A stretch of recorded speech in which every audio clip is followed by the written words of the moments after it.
Man, those compas are always late. I thought the carne Yeah. asada was at 5 p.m. Pacific, and here we are at 5:12 p.m. Pacific. But You know how it hey, it's is the with carne us. asada.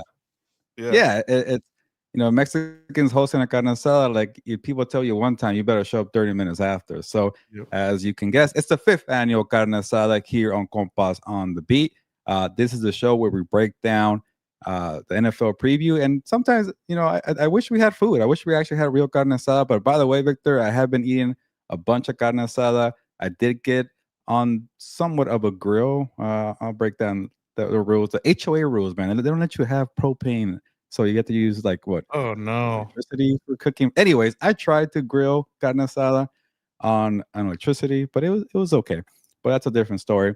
And just to give you a quick update, we're gonna have Fernando joining us 5:15. He's also a Mexican who likes to be late. So I know Fernando's probably combing his hair or maybe he's driving. I don't know, but Fernando was at Chargers practice, so we'll get an update from him at 5:15 Pacific. Hopefully, we'll figure it out. But yes, it's the carne asada. We're gonna have Super Bowl predictions here, division winners, wild card winners, NFL Coach of the Year winners, predictions, all kinds of predictions. So, Victor, what should the fans here and the listeners and viewers of Compas on the Beat expect for the carne asada, the fifth annual?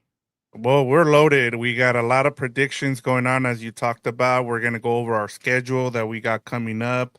We'll have Fernando join us as well as Dan and Dago at some point. So the brothers, the Fernando and Dan and Dago are running a little late, but we have their predictions, so we'll go over all that, and then we'll kind of get into a little bit of some storylines that we missed out on since we've been away for the last couple of days, as you talked about for Labor Day.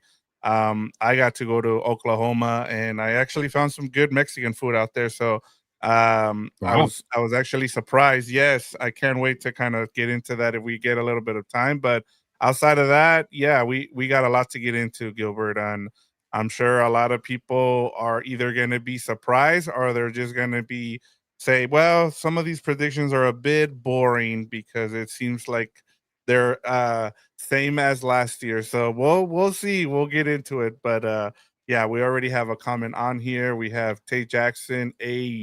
He says Shout so. out Tay Jackson.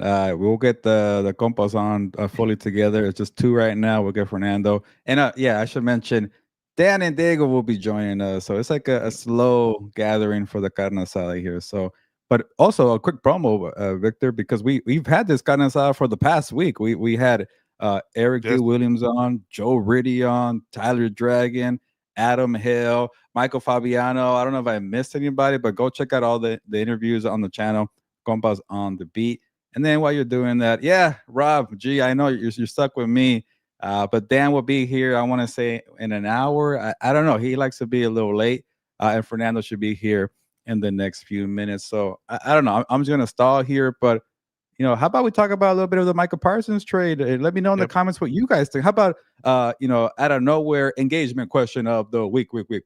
Let me know your thoughts about that one, because I'm still shocked that the Cowboys ended up trading Micah Parsons to the Packers. Vic, are you still shocked, or when you think about it, maybe not so surprising that Jerry Jones actually did it? I'm still shocked. I'm surprised that he actually went ahead and did that. I was not expecting that to happen, and yeah, I even texted in our group chat. Wow, like I was just shocked. So yeah, Yeah, yeah, I, you're I need getting to called find out it. here, man.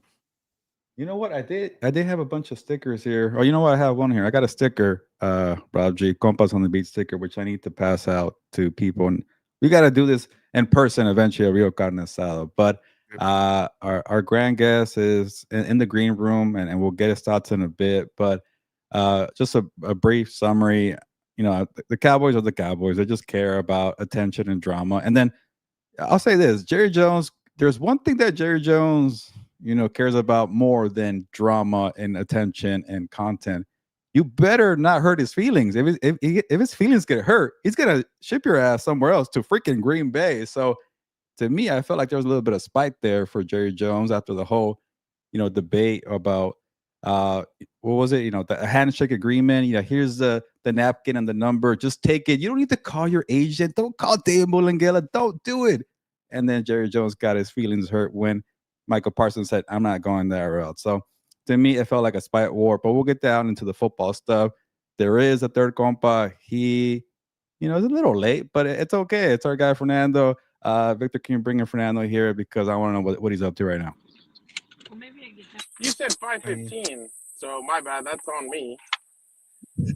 Okay. You can say 5:15, but initially we're gonna start at 5, and I moved it for you. So yeah. I'm still gonna. No, I know. I appreciate it. No. Well, I was at Chargers. I was at Chargers today because I got told, hey, Keenan Allen, we'll talk to you one-on-one. So I drove up to talk to Keenan. So I have a story coming out probably Thursday about Keenan. He gave me some pretty interesting stuff. I talked to Joe Alt. I'll have a story about him coming out on Thursday. I spoke to the Notre Dame offensive line head coach about him, and so I have some stuff coming out about Joe Alt as well. And then I have a Puna Forward story coming out on the Rams side of things. So, and then I'm talking to Alex Morgan on Sunday. So I'll have something. All right. You gotta slow down, Fernando, because I want to share what you're working on. Because for some reason you sound like you're near a chimney or next to grasshoppers near the grass on a summertime day, or you're next to the train station. But let me know if I got it right. You have an interview with Keenan Allen that you're gonna have a story you're working on. You got an interview with Puna Ford of the story you're working on. I want to say you said Joe Alt, and then one non-Charger was Alex Morgan. I know soccer, women's soccer player. Is that everything, Fernando? Because I want to make sure people got that. So check out Fernando's work at the Sporting Tribune. Seriously though, you got Keenan Allen. That's a big get. I can hear you, but you remember the little. Go ahead. Yeah, I took out the AirPods. Do I sound better now? Perfect. Oh yeah, much better. Okay. Yeah, so I spoke to Keenan. Keenan was great about it. He's like, he told Chargers PR, of course, Fernando wants to talk to me. He's like, he's not satisfied unless it's one-on-one. I was like, yeah, of course. So obviously I wanted to talk to Keenan, get his thoughts on that. Joe Alt, I'm talking about the move from right tackle back to left tackle. I spoke to his offensive line coach from Notre Dame. He gave me some good stuff about him. And then I have a story about Puna Ford talking about how he wants to be the shrimp added to the gumbo of the Rams defensive line. So, and then Sunday I'm supposedly talking to Alex Morgan after the game. So that'll be pretty interesting after the game, the Wave game on Sunday. So yeah, that's a little bit of what I have in store for the next few days. Very, very versatile you are, Fernando. So definitely check out his work. And I like this comment from Tay here. Enjoy Iceland, Jerry said. For Micah Parsons to go to freaking Green Bay. Yes, that is correct. Enjoy Iceland. But Fernando, how about your thoughts initially? After you're done all these damn interviews, you were so busy. Did you even get a chance to process this Micah Parsons trade? I just thought, what the F is Jerry Jones doing? I mean, you're sending him to a team that just beat your ass 2 years ago in the playoffs. And they beat your ass 2 years ago. You send them. You're still playing them in 4 weeks. It's beyond me what Jerry's doing. And then Jerry's like, oh, this is like the Herschel Walker deal. It's not. It's nothing near it. You're not ready to compete. You have a head coach who, I'm sorry, he's on the hot seat. He's already on the hot seat and he hasn't even taken the damn job. I mean, it's funny. The order there is Jerry talks, Steven talks, and then probably Dak talks, and then Brian is the fourth or fifth guy on that pillar. So yeah, unfortunately for them, I truly believe that Jerry made a huge mistake, and I really don't.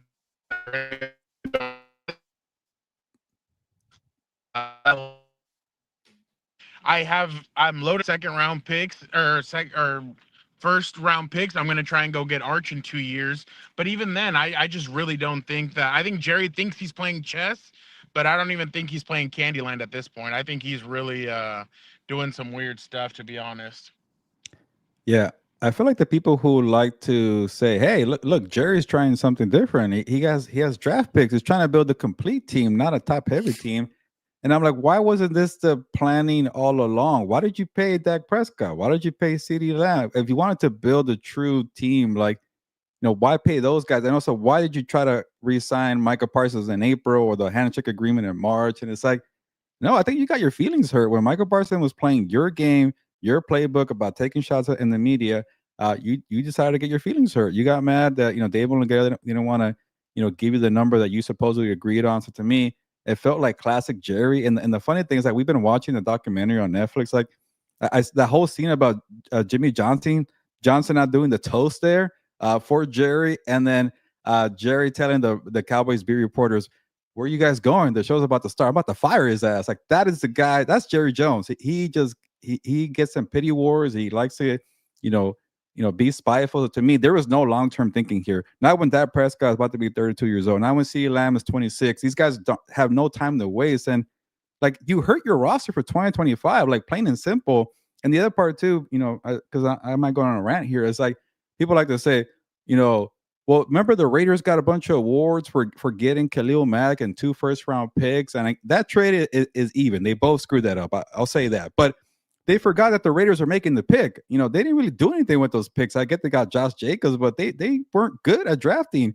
So to me, I don't give the Cowboys the benefit of the doubt to turn these probably really late first-round picks into gold unless they're picking linemen the whole time. I don't know. I just anybody who's trying to defend this trade, I just don't get it. But I've been ranting here. Victor, take it away. I was just gonna say, I think the sticking point too, aside from what you just mentioned about, Jerry Jones having his feelings hurt, is the fact that it sounded like the Cowboys wanted to give him a long-term contract, like 4 to 5 years, and Micah and his agent wanted to do 3 years, which makes a lot of sense for the players. There's a lot of things going on that people don't talk about, like. There's also the CBAs coming up in a couple years, guys. And part of the reason that, and we'll get into it as well in terms of why a lot of people are picking a lot of the same teams, is because they know that the salary cap is going to continue to go up the next 3 years. And so these teams are going to continue to load up, and the richer are going to get richer. And unfortunately, the Cowboys just weren't able to, as you mentioned, Gilbert, they weren't able to work around the cap. They paid the wrong people at the wrong time. They should have, moved on from Dak when it was time, and they should have paid the guys like Micah Parsons, like CeeDee Lamb. And then I think the biggest thing too, like if you thought it didn't even get even worse, was they turned around after they traded Micah Parsons and they extended Deron Bland, which I was like, okay, at that point, what are you doing? So it's not even that good. Yeah, exactly. Like everybody just looks at those pick sixes that he had in 1 year, and I just don't understand what they're doing, and it's unfortunately, because like you said, watching that documentary, you forget how good that franchise was for that period of time that Jimmy Johnson was running things, and like I forgot that the fact that they were college roommates, and that was the reason why he was in line to be hired in Jimmy Johnson. But just the way things fell apart was all about ego, and unfortunately, like it's gonna end up kind of like what we saw from Al Davis, where it's not this team he's gonna die, and then it's gonna take a few years for that franchise to kind of recover. Yeah, I know we gotta get going, and maybe I'm thinking of the CM go Punk. I'm thinking of the CM Punk thing. I would like to think that this company is going to be better off when Vince McMahon is dead, but the fact is, it's going to be taken by his idiotic daughter and his doofus son-in-law and the rest of their stupid family. That is pretty spot on. That's probably, I should have wrote that in my story. I know Deron Bland is making the same amount of money as Patrick Surtain, isn't he? Yeah, I think more, like $4 million more. Oh. Yeah. Well, who got 92 and who got 96? I forgot. Yeah. I think Surtain got 92. I think he got 9. No, the other way, 96 and 92. So it's still close though. They're not even the same caliber of players. Yeah. No. And Jerry's gonna regret this. And Jerry. We're talking about Dak. On the last legs too. Gilbert, we saw him a couple weeks ago, and I was a little worried about him. I mean, I know he stood there and took questions for about 45 minutes, but I mean, again, I'm just gonna say I'm worried about Jerry Jones. So he needs to do something. If not, It's the Grim Reaper is gonna start knocking on his damn door pretty soon. But my bad. Okay, let's move on. Yeah. Maybe we'll get to the Packers side when we're doing our picks because I have one bold prediction on the Packers. But Victor, take it away. It is a Carne Asada. We got a bunch of questions to answer here. And again, if you're asking, if you're just joining, Dan and Diego will be here. I gotta be his hype machine because Fernando's driving and he's busy. But yeah, the loudmouth, what is it, coach, Dan and Diego will be here. So eventually, but Victor, ask questions. Fernando and I will answer them, and you will provide your answers as well. But before we get to all that, Gilbert, we still have to let the people know what our lineup is going to be Oh yeah, this actually, season. So let's start off, Gilbert. I'm going to put you back here on the top of the heap here, and let the people know we're going to start off with Lunes Live and how that's going to work with you and Fernando.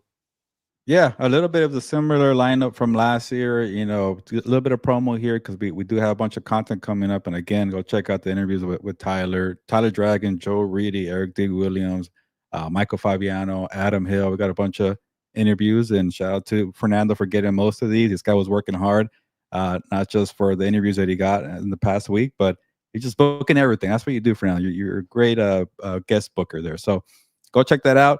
And then for the NFL season, yes, Lunes Live is returning. It might change, I think, the time. Sometimes it'll be 4 o'clock, sometimes it'll be 3:30. But just before Monday Night Football, depending on how I'm doing with my stories, I'm usually late. And in terms of people being late, that's my part on Mondays. Fernando might be at a practice or two for the Chargers. So 3:30 to 4:30.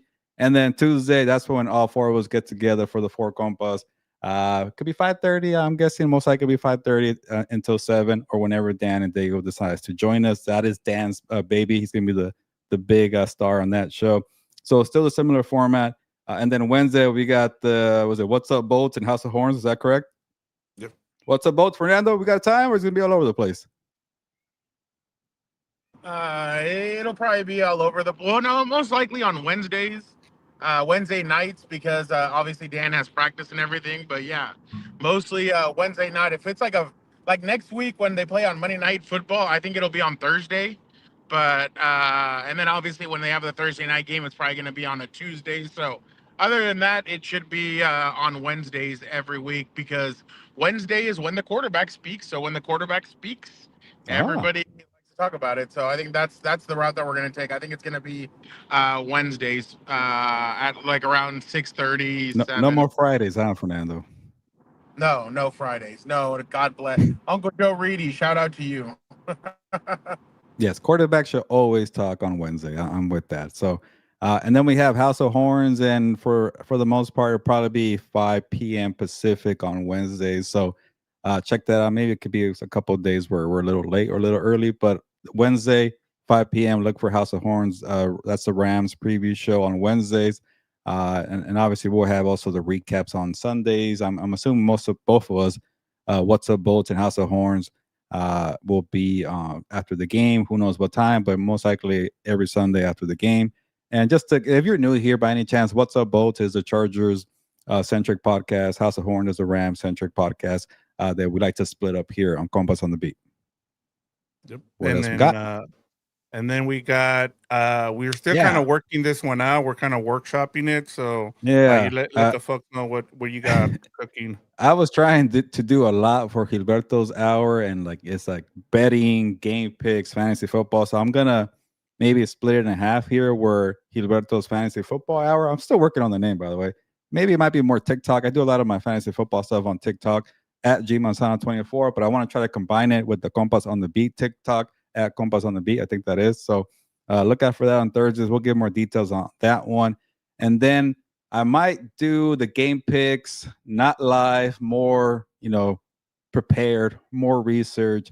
That's probably where we're going to head for right now. And I'm also working on the name, but Game Week with the Compas, Victor will help me out with that one. So pretty much a bunch of picks for the week. So look out for that. For Thursdays, game picks, fantasy football.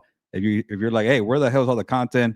Heelberto, let me know, and I will let you guys know where to find it. But yeah, TikTok for fantasy football, most likely. Maybe we'll try YouTube. We'll figure that out. And then for the game picks, check out Compas on the Beat audio, Compas on the Beat YouTube, and we'll give you a bunch of picks right there. But yeah, shout out to the audio. Always check out the audio. What's Up Bolts does well on the audio. House of Horns does well on audio. I know for the Compas on the Beat, we're more visual, but we also post a lot of the audio for StreamYard. No, Spotify and Apple Podcasts. But that's it. That's all the promos. We've done a bunch here. We'll promote it the whole damn season. Yep, and you'll see our faces here and there. So keep in touch, and make sure you're following What's Up Bolts and House of Horns, our other. Jorge says, "Damn, Gilberto's mustard looking on fleek. Homie got a stealth bomber on his upper lip." Yeah, So thank you, Jorge, for the compliment. This is stuff you got to check out on the YouTube show. You don't get that on audio, but also listen to the audio, and I will describe my mustache for the audio people. Yeah. Yes, and Xavier Flores says, yes, appreciate the audio episode. So awesome. Thank you. Yeah, the guys do a great job of making sure that we have those available. So thank you for checking those out as well. All right, guys, it's time for prediction time. We are going to start off with the team with the most wins that will miss the playoffs this season. So last year, it was the Seattle Seahawks. As you guys remember, they ended up with 10 wins and missed the playoffs because of a tiebreaker. So what we want to do here is give me a team that is gonna have the most wins, but that will miss the playoffs, because you don't need to give me how many wins. I just need to know which team it will be. Who are we going to start with? I'll start off with Gilbert here. There we go. Cool. This is where I get to talk about the Packers. And you guys, before you laugh, Fernando, you're laughing, and Victor, you guys are acting like the Micah Parsons trade didn't just happen 2 days ago. Okay, so I'll say this: you had this before the Micah Parsons trade. Just I don't even care about that. I don't even care it was before the Micah Parsons trade. Football analysis, I have no explanation here. I really don't. I think it's a great trade for the Packers, and I'm giving you my 2 cents on that trade. The reason why I didn't have the Packers in the playoffs, and I still don't, and I'll tell you a little more about why I don't. I was worried about Jordan Love's 2024 regression. He wasn't that good last year. He was great the year before. I thought this guy was on the rise, and I did boldly predict last year that he's going to regress a little bit, and I was correct. They don't have a true number one wide receiver. They might now. That Matthew Golden's catching my attention. And then I had a bunch of questions on the defensive front, especially who's going to be their top edge rusher. Rashawn Gary's been the guy, but he's been okay. He's always been a decent number 2. And then here comes Micah Parsons to be the legit number one edge rusher. And I always thought the Packers were like a team filled with good players, but not enough elite players. And they finally got one that could change the game in different aspects. So yeah, this pick could look really bad, and maybe the Packers are legit, but a lot of times in the NFL, it takes you a year or two. Not everybody's the Rams of 2021 that wins the Super Bowl right away. Maybe Micah Parsons' back injury is maybe a real thing. I don't think so. I think he was just trying to do the contract stuff there. But anyway, or maybe Micah Parsons can't, fully help that entire defensive front. Like, these guys drafted 4 or 5 Georgia players in the first round. Are they any good? I don't think so. Maybe Quay Walker. Other than that, and they also lost Kenny Clark too. Let's be real, their interior is not that good either. So, and then from what I read, and you know how it is, players leave, people want to bash you with sources. I hate that when people bash with sources and don't put your name on it. A lot of the things I heard was Micah Parsons was just trying to pad the stats. That's why the run defense sucked. He was just going to go get sacks. And to his credit, getting the sacks and racking them up got him paid. People look at that. That's part of the game for a contract. So let's not pretend like Micah Parsons was a great run stopper, but he's a great at rushing the passer. Anyways, I'm reaching here for analysis. I get it, but I'm going to stick to my pick here because you just never know in the NFL. Maybe the Packers won't make it. And if they don't, I'm going to look like a genius. If they do, I'm going to look like a fool. But how many dumb picks do I have? I'm losing track. Who cares, right? So I'm gonna stick with my original picks here. There's not a lot of football analysis, but sometimes you never know, and I'm gonna stick to. I did not want to change. I got an opportunity to change my picks at Sports Illustrated. You're gonna see them on Wednesday. I did not want to change. Also, I'm lazy to change them. So there you go. Hey, I mean, I you stayed with it. I give you props. I kept changing it more, mine a couple of times, but let's move on here. Let's. Are you ready to go, Fernando, or you want me to go? He's ready to go. All right, so here we go, Fernando. You guys know me. You guys have known me for a while now. When somebody likes something, I have to crush it. When somebody is full blown on something, I am not. I'll be against it. The Denver Broncos, I think, are going to be that team this year. I'm not buying it. I'm not buying the running game. I'm not buying Bo Nix is going to take this quantum leap. I am not buying that they did enough in the offseason to get him full of weapons. I just don't believe it. I think Cortland Sutton's a good player, but I don't think he's a number one receiver. Evan Ingram, he was okay. He was good 2 years ago, but J.K. Dobbins was good last year. But he's more of a home run hitting running back. Like if you notice, most of his, I mean, and the thing is, Jim Harbaugh's scheme did come to fruition. He said, "I want to tire guys out, so in the fourth quarter we can take advantage of it with our run game." That's when J.K. hit most of his big runs. So I just don't buy it. I think their defense is good. The offense is where I'm not buying their offense. So I think the Denver Broncos are going to be that team that they won't be able to play Kansas City in the final game, where they're resting all their starters and they're going to be able to get in and squeeze in like that. Their schedule gets harder. The Chargers schedule gets harder. Even the Raiders schedule, I think, is going to get a little bit tougher. So I don't think I think Denver doesn't make it in because they got a lot of wins, but they didn't get the necessary ones to put them ahead, and that they're not going to make it into the playoffs. That's just my feeling. I've been ever since I started hearing all this about Denver this, Denver that. Then my guy goes up there and he tells me, slow down a little bit. I think we need to slow down. I'm like, okay, Denver's my pick this year. Where I'm not buying the hype. Yeah, and That's a good one, Fernando. Go ahead. Vic. Yeah, no, I was just gonna add to it. I mean, a lot of people, who we talk to, they've all said, yeah, they're good, but they're not Super Bowl worthy. Like the talk that they've been getting. So, hey, I like that. People think that they're going to dethrone the Chiefs. I'm like, I don't know if I agree with that. There's too many variables to make me think that they're the team that's going to knock off Kansas City. I think with Kansas City, you have to play keep away with Mahomes in that offense.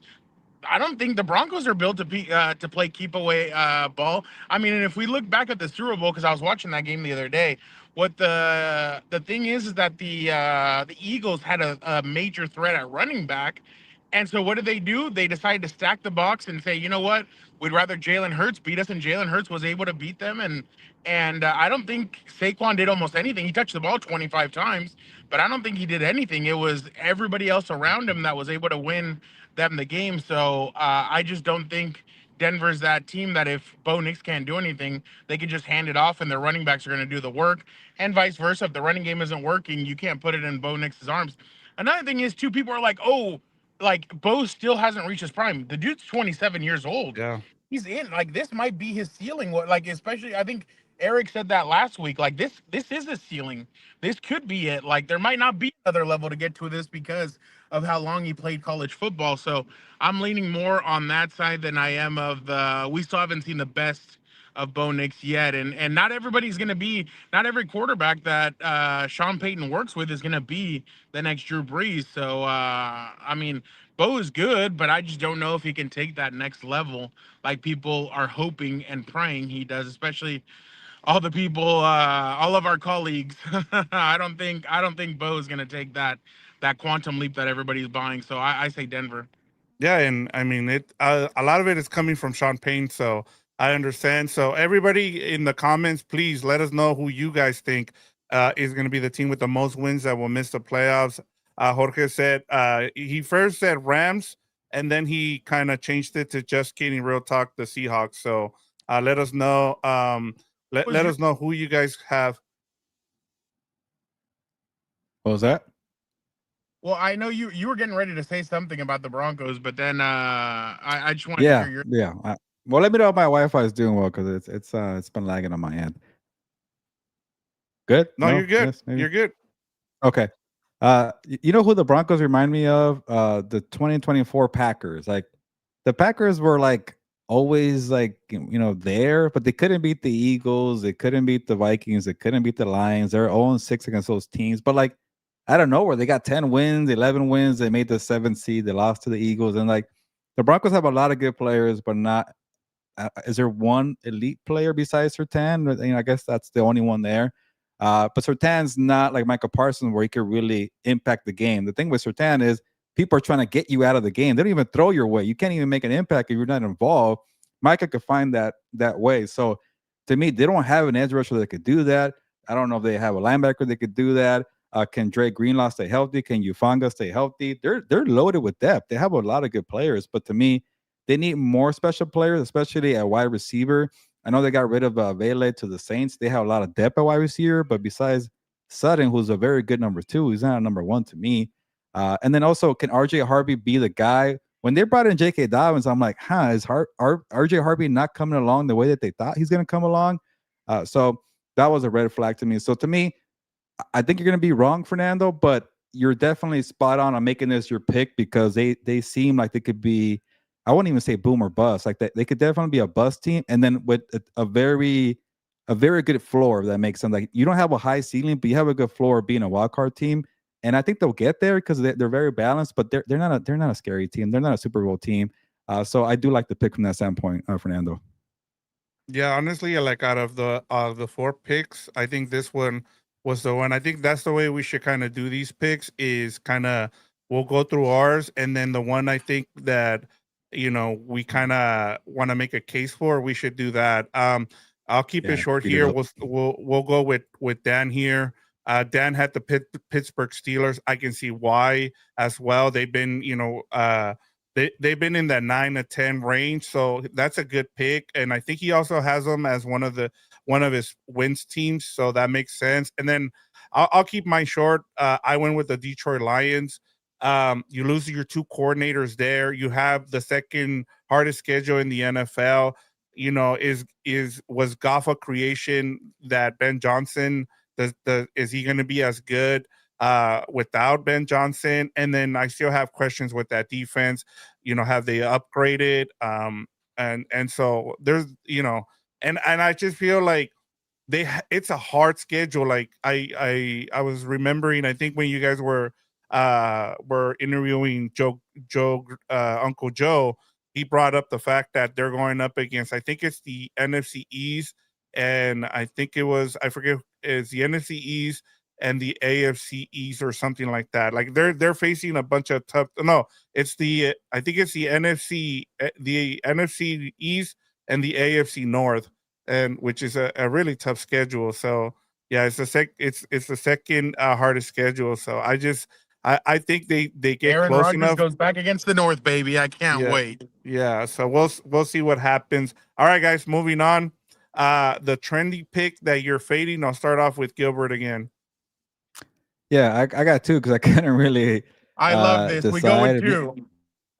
And maybe I'll get 3 because I don't like the Lions pick, Victor. People make a big deal about their schedule, but like, why can't they be viewed like the Bills and the Ravens, the Chiefs? They all have hard schedules, but nobody cares. But we don't respect the Lions. Anyways, let's go with my pick here. The Bengals having a good enough offense. Yeah, I've heard of that. Like the last 3 years, this team hasn't made the playoffs in 2 years. They beat the Chiefs in 2018. Who cares? Like it's 2025. What have they done defensively? That one's pretty simple, straightforward. Good offense, not enough to make the playoffs. To me, I'd rather have the Broncos because they're a little more balanced on both sides of the football. And then the 49ers will beat up on the Cupcakes. Again, more schedule talk. Like, yeah, we're all assuming schedules are hard or schedules are easy. Yeah, watch the Seahawks beat them in week 1. But they're going to cruise to 10, 11 wins. I'm not buying that. I'm fading the Bengals and the 49ers. All right. And then Fernando, we talked about the Cowboys making the playoffs. And like I said, we did this before the whole Micah Parsons, and shout out to you for keeping it there. Oh, but this is before they were getting. He added it after. Yeah. No, what? No, that you added Cowboys making the playoffs. No, he had this before the Micah Parsons trade. Oh yeah, no, this was before shout out. Playoffs. I don't think Dallas is going to be good. I think this is going to be the year that they really implode. I think a lot of people had them as their pick, like, oh, this team's going to make the playoffs. I just don't see it. Gilbert, you were you actually weren't there that day, but I was there the day that they went practice with the Rams. The Rams were able to run them. Was able to run the football. Jimmy G looked good. No hospital balls against that defense. So they look good. And Trayvon Diggs, you can tell me whatever you want. Trayvon Diggs is not going to add 4 or 5 more wins to this to make them a playoff team. So I'm just not buying that. And then they already said he's 75% or 80%. So you look at their offense, I think George and Lamb are going to be good, but who's running the football? Name a running back. I mean, you guys will probably go with Ezekiel Elliott. He just retired a couple months ago. So I just don't Javon? think it's going to come. So I don't have Cowboys making the playoffs. I just don't think they'll be as good as what a lot of people are hoping they're going to be. And I think it'd be just right for them. You trade away your cornerstone edge rusher. That's what people are calling him, not me. 26 years.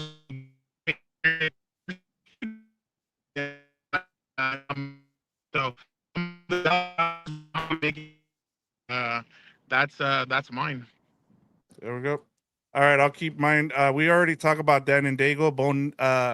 Bo Nix makes a leap in 2025. So just like Fernando, Dan and Dago is not a believer in Bo Nix.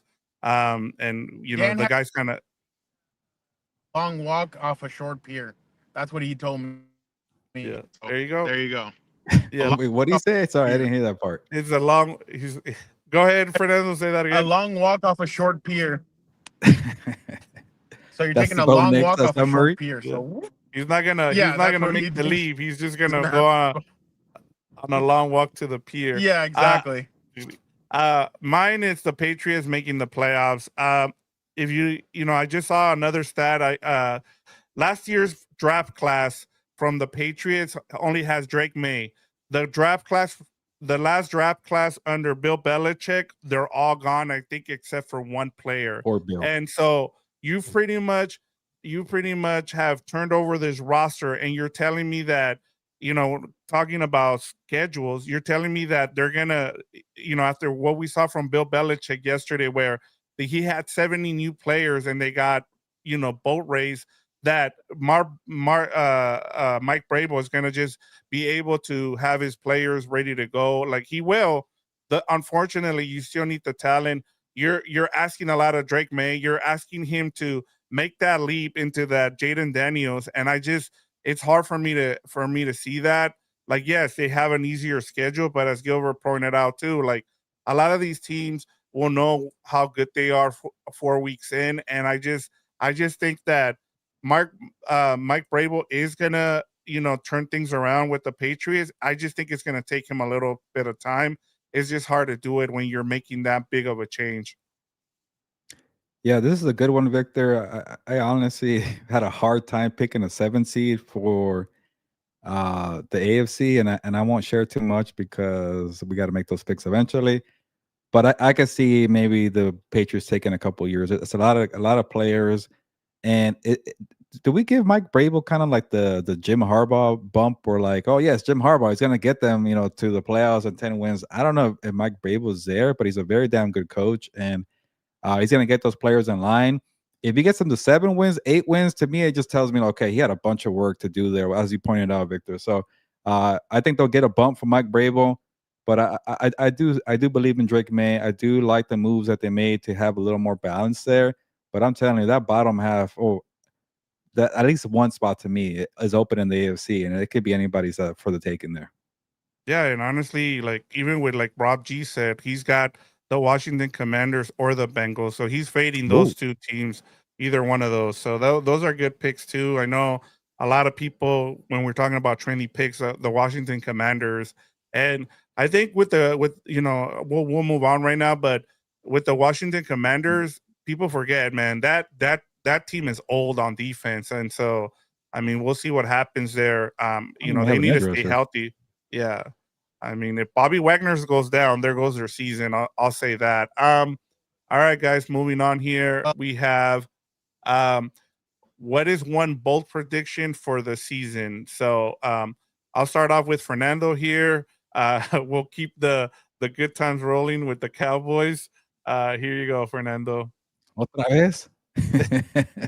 Oh, Yeah, I guess I had them both times. Dang. Yeah, Cowboys will finish last in the NFC East. I think the Giants are going to be better than what people think they're going to be. I think the Commanders are going to take a step back, Gilbert. I know you don't like hearing that. I just don't like their running back situation. Austin Eckler should not be running back one. He is running back one on their unofficial depth chart, but I don't think he should be. And I still think the Eagles are the top dog in the NFC East, but I think Dallas kind of takes a step back. See, I'm saving my ultra bold prediction for our Super Bowl prediction, so that's why. But yeah, I have Dallas finishing last in the NFC East. So yeah, I didn't know I doubled up on Dallas. Damn. Okay, I might have Yeah, gone with I noticed that too, and I was like, wow, like I think I gotta give Fernando a little bit of a jab here, because I was like, come on, like we're gonna keep talking about I feel bad. I feel like we keep just grabbing that shovel and just continue to add on to the Cowboys. Oh, I got one. All right. The Cincinnati Bengals will miss the playoffs. Zach Taylor will be fired. Joe Brady will be the new head coach of the Cincinnati Bengals, because Joe Burrow daddy and say, hey, I won a national championship with Joe Brady as my OC. Let's bring him in here. He's already been in the NFL, and we'll be able to do it with him. When offense isn't the problem, it's the defense. But I think Zach Taylor will be fired after. He'll be one of the coaches fired, because they will not make the playoffs for the third straight year, and all the spotlight will be on him. There you go. Bold and detailed. I like that. Oh, yep. All right, Gilbert, you're up next. I knew I had a good one, and I couldn't remember. That one was a lazy one. That's a bad one, Fernando. Now you got to make Victor write it on the rundown so you get credit if it happens. Yeah, I'll change it. I'll change it tonight because we usually look back at the end of the season. And I like to make sure that we go over these just to go over how wrong we were. As you guys can remember from that video from Gilbert last year of the new 4 to 6 teams that make the playoffs, and he went over. No point in my life. 0-7. Mine is actually very. I thought about it a little bit, because again, the bottom of the AFC, or at least in the playoff standings, like, it could be anybody's game there. And the Bengals and the Steelers are going to be fringe wild card contenders. They're not for sure going to be a playoff team. At least I feel like they'll probably flirt with 8 or 9 wins. And that's a high bar for the two teams that I'm banking to have more wins than the Bengals and Steelers. I'm going to say the Jets and the Patriots combined for more wins than the Bengals and the Steelers. That's right. The Jets and the freaking Patriots combined for more wins than the Bengals and the Steelers. So to me, it's going to be for sure. Those teams are going to be 9-8 or 8-9. So what is that, like 17, 18 wins combined? So I just need one of the Jets or the Patriots to go get 10 wins, and then the other team be decent. So I think I could get this one here. Yeah. I was higher on the Jets earlier in the offseason. I like the Aaron Glenn hiring. I'm not as high on Justin Fields after I saw the preseason games. Like, oh no, okay, he's still with Justin Fields. I don't know what I believe in the running back situation there. Is Breece Hall going to be traded, or what? Is it Brandon or Braylon? Braylon Allen's going to be the guy. I don't really buy into that. Allen, yeah. Braylon, like, you still got Garrett Wilson. You added Mason Taylor, the rookie tight end. You have a very good offensive line that they built for Aaron Rodgers, but Aaron Rodgers is gone. The defense still has Sauce Gardner and Quentin Williams. So to me, if Aaron Glenn could, come in and just kind of say, all right, guys, you have talent, be respectable. I could see 8-9 wins for the Jets. I'm higher in the Patriots, obviously. They got Mike Braves. To me, I could see these two teams combining for more wins than the Bengals and the Steelers. And I could see these two teams maybe even pushing the Bills for a little bit. The Bills are like this team that, like, they don't have a lot of like star players, but they're always good. I think this year they'll feel a little pressure from the Jets and the Patriots.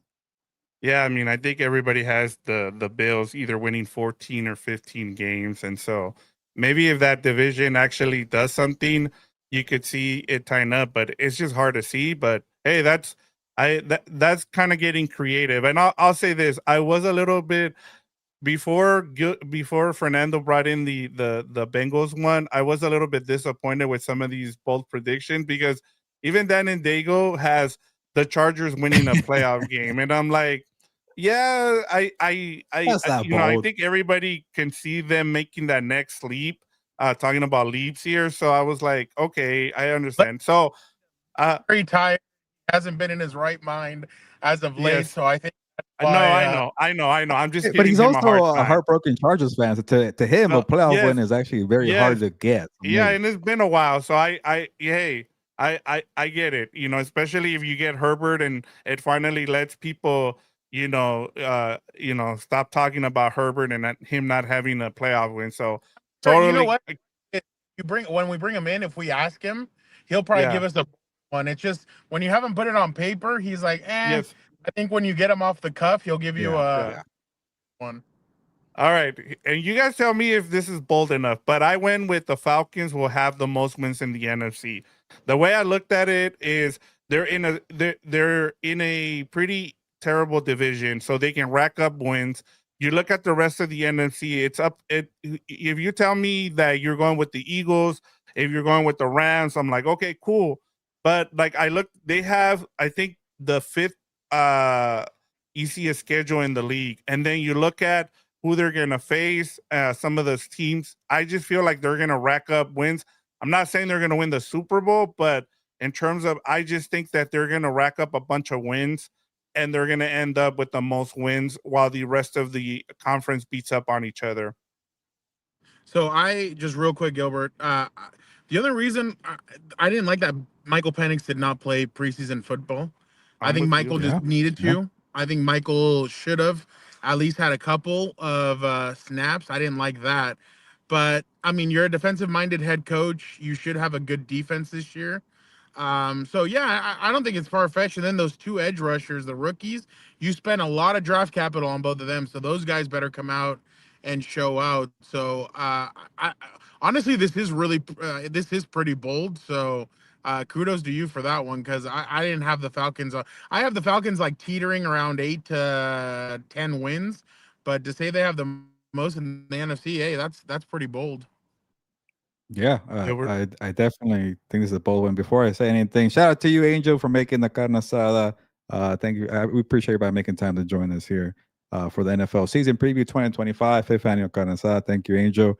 Uh, and yeah, I think it's a bold one, Vic, because and I'll give you my 2 cents here on Michael Penix Jr. and it's a dumb one, but one I just don't know how to I guess see him as a quarterback because he had a really good small sample size. Like he only had 3 starts, but I was actually very impressed with the 3 starts. But then we all know how it is to play quarterback in the NFL for a full season. You go through ups and downs. Coordinators adjust. Like I just don't know what to expect. Is he just kind of the guy who surprised coordinators, defensive coordinators towards the end of the season? He played a so-so. I remember that game against the Commanders. The Commanders defense is whatever. Was that part of it too? He kind of benefited from a soft schedule. I just don't know what to make of him. And then here's the weird thing. We all saw the graphic where they messed up his name, Michael's male body part junior. And I've seen that people say that at games at the preseason. I don't know if you saw the video, like, hey, Michael, male body part, sexual reproduction organ, junior. And he got mad and he's like, what'd you say? What's my name? And I'm like, is that in your head? Is that bothering you? Like, if you make it a big deal, people are going to keep saying Michael, male body part, junior. Opposing players are going to say it. Yeah, or just like a guy who's like, remember he had the other video where he got into a fight at the joint practice and he's like, I'm from Tampa, which I'm like, I get you're from Tampa, and maybe Tampa is a tough city. I really don't know. I'm not even joking here. I just don't know. But also Tampa's like your rival. Why are you gonna say I'm from Tampa? It's a little weird to me.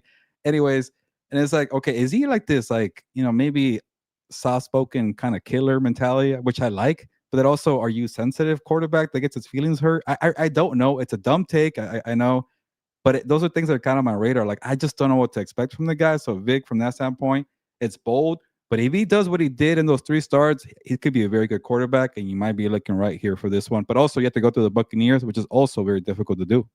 Yeah, and then I think just the last thing on Michael Penix Jr. that I'll say is that I think he's the only player I can think of that has a do-rag, under his helmet. So I mean, I don't know if that's a really like a street thing or not. I don't know. I think someone should ask him. But even we have a comment here from MNDZ. They need a rusher and they got a star rusher, but the only holding the Packers back is the Jordan Love kid. Is way overhyped, so he's going back to the Packers. So he's with you there, Gilbert. The Which cheese Jordan eating Love are we bastard would getting? not be happy. 2023 or 24? Sorry, go ahead. The cheese eating bastard is not going to be happy, says Fernando. Yeah, the cheese eating bastard would not be happy about that. Yep. Where is he? All right, by the way? Moving on to coach of the year, the coach on the hottest seat going into the season. Let's start off with Fernando first here. And Zach Taylor. He kind of already gave us Zach Taylor. Zach Taylor, you are on the hottest seat. The friggin' owner got his Velcro wallet out. He paid everybody that you wanted to pay, and you're not going to make the playoffs. Why? Because when you made the playoffs and you went to that Super Bowl, your defense was one of the better defenses in the NFL. Your defense is no longer one of the better ones in the NFL. You don't have good safeties. You have okay to below average cornerbacks. And your only pass rush is Trey Hendrickson. Shamar Stewart, who knows what he's going to be, but you don't have the same kind of team that you did when you went to the Super Bowl. So I think Zach Taylor's on the hottest seat possible in the NFL, just because I just think that there's a lot riding on this year. 2 years without playoffs, a third year, I'd be really surprised if they let that slide. By the way, in the Chargers locker room, I forgot to mention this. Somebody one of the offensive linemen Uber-eated 37 or 50 Chick-fil-A sandwiches. So that was pretty interesting to see. That was, yeah, no, just for some players, for some of the offensive line before they jump on the plane to go to Brazil. So I thought that was pretty funny. So on the plane ride, that's smart. Yeah, exactly. So so little fun fact. But yeah, Zach Taylor, you were on the hot seat. It is scorching. The devil is getting the pitchfork ready to. All right, that's mine. All right, Gilbert, you're up next. Yeah, no, that's a good one. Was it Joe Reedy that told us last week, Fernando, that the owner does not like to fire coaches before their contracts are expired? He doesn't want to pay up when they're not even in the building. Yeah, I'm not sure what Zach Taylor's contract looks like, but if it's expiring, you might be out the door. We will see about that one. And then mine is Brian Callahan. He coaches for the Titans, so nobody cares. There's no pressure, but like, he was really bad a year ago, and I was very surprised they kept him. Like, you fired the GM, Rand Carthon. Why not start clean? You having a number one pick. I get that he helped, build Joe Burrow somewhat. Maybe Joe Burrow was already good to begin with, but that was a very bad year one. But the owner there didn't want to do it. I get it. So if now that you got to pick your quarterback, and I hate this for young quarterbacks too, especially the ones that show potential. Justin Herbert went through it. Drake May is going through it now. Like, you show flashes, but then your team's not good enough. So then you the coach gets fired, and the quarterback has to go through another coaching staff, a new scheme. I could totally see that for Cam Ward. Because Brian Callahan was just so bad a year ago, and I thought they'll be better, especially in the trenches with his dad going there, Bill Callahan. They've drafted, actually not bad in terms of the offensive line. But they can't hit on their picks there. They spent a bunch of money, and I think they blame the GM for that one. But to me, if I don't see a good offensive scheme for Cam Moore, I think Brian Callahan could be out the door. And who's to say that he didn't screw up Will Levis? We all assume Will Levis was a bad one there. I guess he threw a bunch of interceptions. But when Mike Babel was there his rookie year, Will Levis was not that bad. So to me, I have my antennas up for Brian Callahan. So I think he could be a coach that could be on the hot seat, especially if they don't have – 7, 8 wins. To me, I think he hasn't done much to be head coach in the NFL. Yeah, I think what's going to be the key is whether or not you see Cam Ward kind of like do something. If he isn't good and they spend that number one pick, I think you have every reason to fire Brian Callahan, because that's the reason you brought him in. If he can, I guess the excuse for keeping him was the fact that Will Levis kind of messed up his shoulder and stuff. So now there's no excuses. You have to see him develop Cam Ward, and then have this team actually do something, improve a couple more wins. But yeah, that's a good one. you know what the problem is when you actually show that your quarterback is ready to go, and like same thing with Justin Herbert. It's always like, oh, he looks good, he looks great, but how would he do with a different coach? How would he look with that guy who's available? That guy looks better to me. You're fired, Anthony and Lynn. You're fired, Gerard Mayo. It's like sometimes it's like, what can we do with a different coach for this coach who got to this point? And I think owners think about it too much. We're like, yeah, he could. That team won't. This quarterback won't reach the potential with that coach, but they got the floor at least. And to me, it's like these coaches are always in a bad spot to me. So I think Brian Callahan, like, even if he develops a guy, he could get fired. And to me, it just shows how the cycle is broken. I think we saw some stories in the past week about that, how young quarterbacks are Yep. being screwed over. Yeah, and I mean, you're starting to see the excuses now, which it's always this time of year when you start kind of seeing the excuses. We got a question about from Angel saying, "Yo, where is Dan? Dan, it will be here. He's gonna join us a little late." But talking about Dan, he went with Mike McDaniel, and you kind of look at what's going on with the Dolphins, and they're going to be one of those teams that you don't know what you're going to get, and I think a lot of people down in Miami have gotten frustrated with Mike McDaniel and his whole spiel. And I think it sounds like from what I've read, Gilbert, and you can tell me whether I'm right or wrong, and you as well, Fernando. But it sounds like half the team has tuned them out, and half the team is still with him. And so, but you still have the same GM there that's been there for a while there. He's the one that hired him. So, I don't know what you guys think of this pick by Dan. I don't know, Fernando. This is kind of a tough one to me because like they're like not even resigning their players. They're trading some of their players. They seem like they're rebuilding. So to me, I would not be surprised if they fire Mike McDaniel.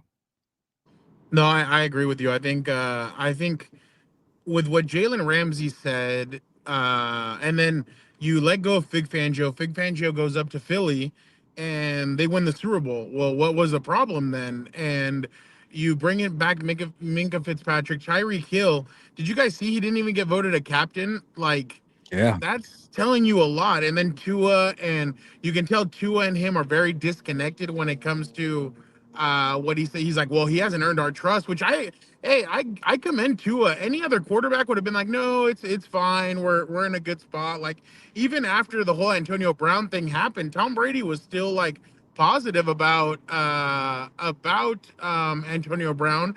And Tua decided to man up and be like, no, it's not all right. Like, he still has a long way to go because this man trashed our team. And I think that's kind of a way of Tua showing leadership. So I thought that was smart. But I actually agree with Dan. I think Mike McDaniel's on one of the hottest seats. I originally had Callahan, or what's his name, from Brian Schottenheimer, but I was like, no, I'm going to Dallas Cowboys centric.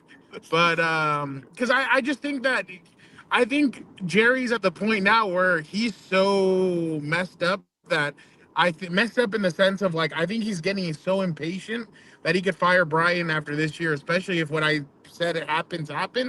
I think you could end up firing him and going and paying a bunch of money to an Urban Meyer 2.0, and it just completely goes off the rails there. So, but no, I think Mike McDaniel definitely is on the hot seat, and I think Greer and McDaniel could be fired because the GM also has made some questionable decisions in the past. I mean, you got to you drafted Jalen Waddle, and you haven't won a Super Bowl. Like, you went for Tyreek because you thought you were going to win a Super Bowl, and you just haven't been able to get there. So, yeah, I agree with Dan.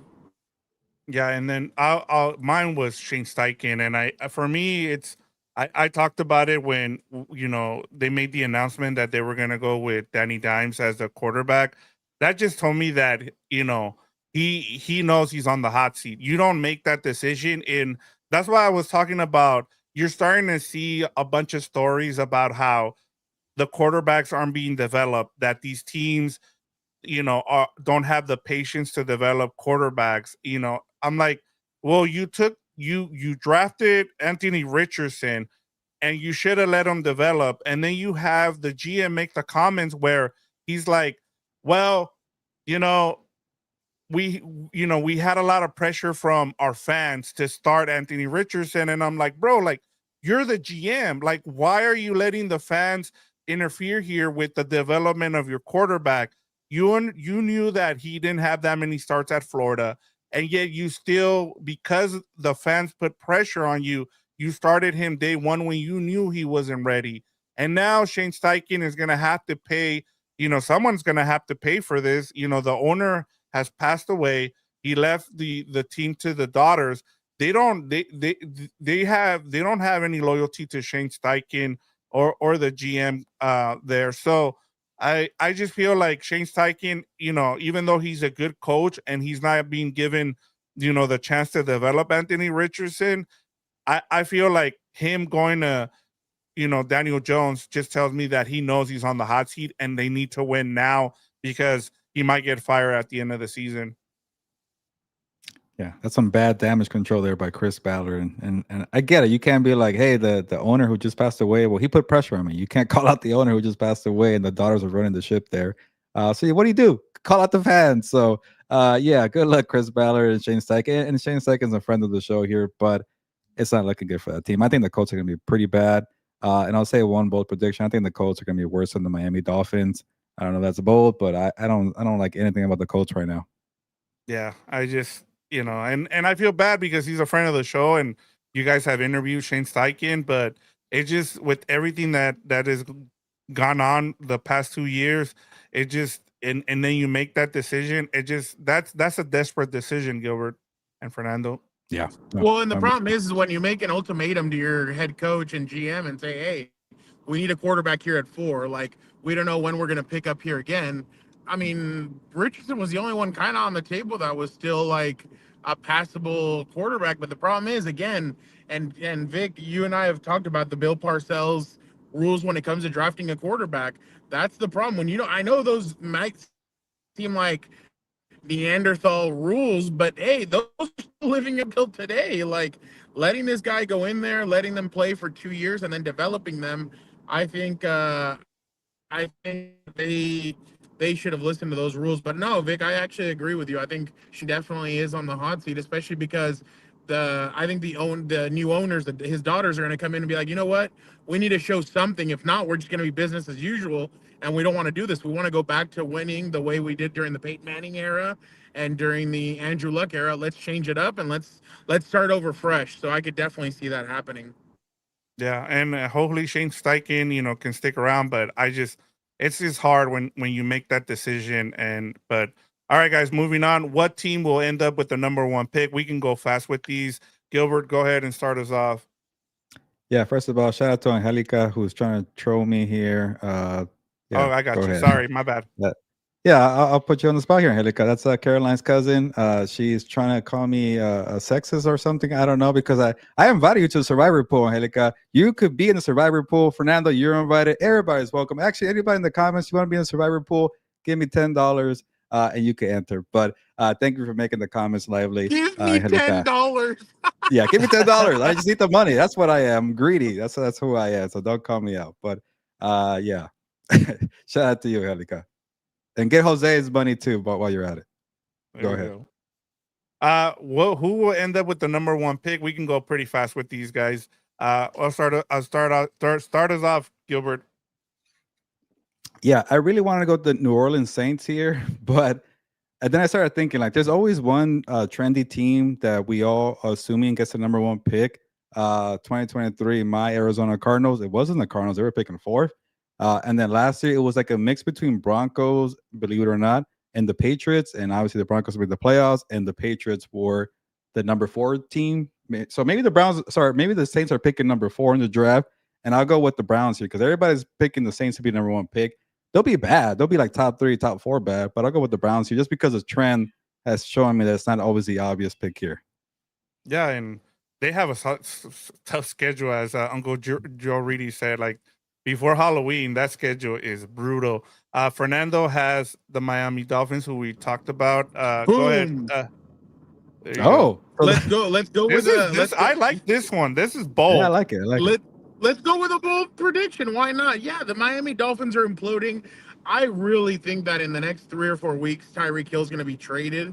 I really don't think that they're going to want him there. I don't think their defense is going to be very good. I think they're going to be sellers in a couple of weeks with the trade deadline, and I just think they're going to kind of mail it in and they're going to start fresh. So again, is Tua going to be a part of those plans? Who knows?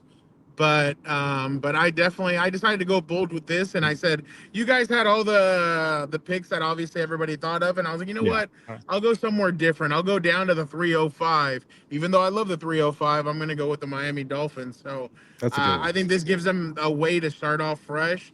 They start off new, and they're able to do what they want with that first overall pick. Yeah. Wait, are you going to change yours now, Victor, or can I change mine? Because I don't want to have the same one now. Because Fernando. I changed mine. I changed it. Yeah, I ended up changing it when I saw yours. Dan has Dan and Dago has Heelberto's Cowboys. He says so because they're not going to be that bad, Dan, but it's a bold one. I get it. And they're not my team. They failed. And this was before the Micah Parsons. He wrote this before the Micah Parsons trade. Yes. And going back to what Fernando said, I keep hearing chatter that Tyreek could get dealt. That it's going to be a bidding war from all those AFC West teams. The Chargers, the Chiefs, and the Broncos are all going to be in on the Tyreek Hill sweepstakes. I keep hearing that, so I'm with Fernando. I think he gets traded before Halloween. I'd be really surprised if the Chargers traded for him, just because of like the locker room and everything. I think they like the nucleus. It's Jim right Harbaugh. Now, that's why it's Jim. That is true. That is true, and he could add a different dynamic to that offense. So yeah, no, I mean, last year they had Ezekiel Elliott on their practice squad, and they had a bunch of guys that you're just like, I never in a million years would have thought this guy would be a Charger. So yeah, no, I completely agree. Yeah, you have Hall of Fame coaches in the AFC West, so I mean, I just keep hearing that, and I was like, okay, and even the Chiefs would be, especially with the Rashee Rice suspension. I've even heard them as well, him going back there as well. And I'll just keep mine simple. New Orleans Saints, I just changed it. It's just an easy pick here. I didn't even go bold here, and like Gilbert said, I mean, we're all assuming they're gonna end up with the worst record, but as you said, they might surprise everybody and win a couple of games, but I don't think so. It sounds like they're really high on the kid from LSU, Nussmeier, and his dad is coaching there already, so it makes sense for them to try to tank for him. So we'll see what happens there. Did you see his film from? Did you see that play from Saturday or Sunday? I can't remember what day he played. I was gonna say he changed the play. He changed the play completely. Went up to the line of scrimmage, started doing all this stuff. I'm like, yeah, that kid's New Orleans bound. Don't even move your bags. You're moving with daddy. You're moving in with daddy.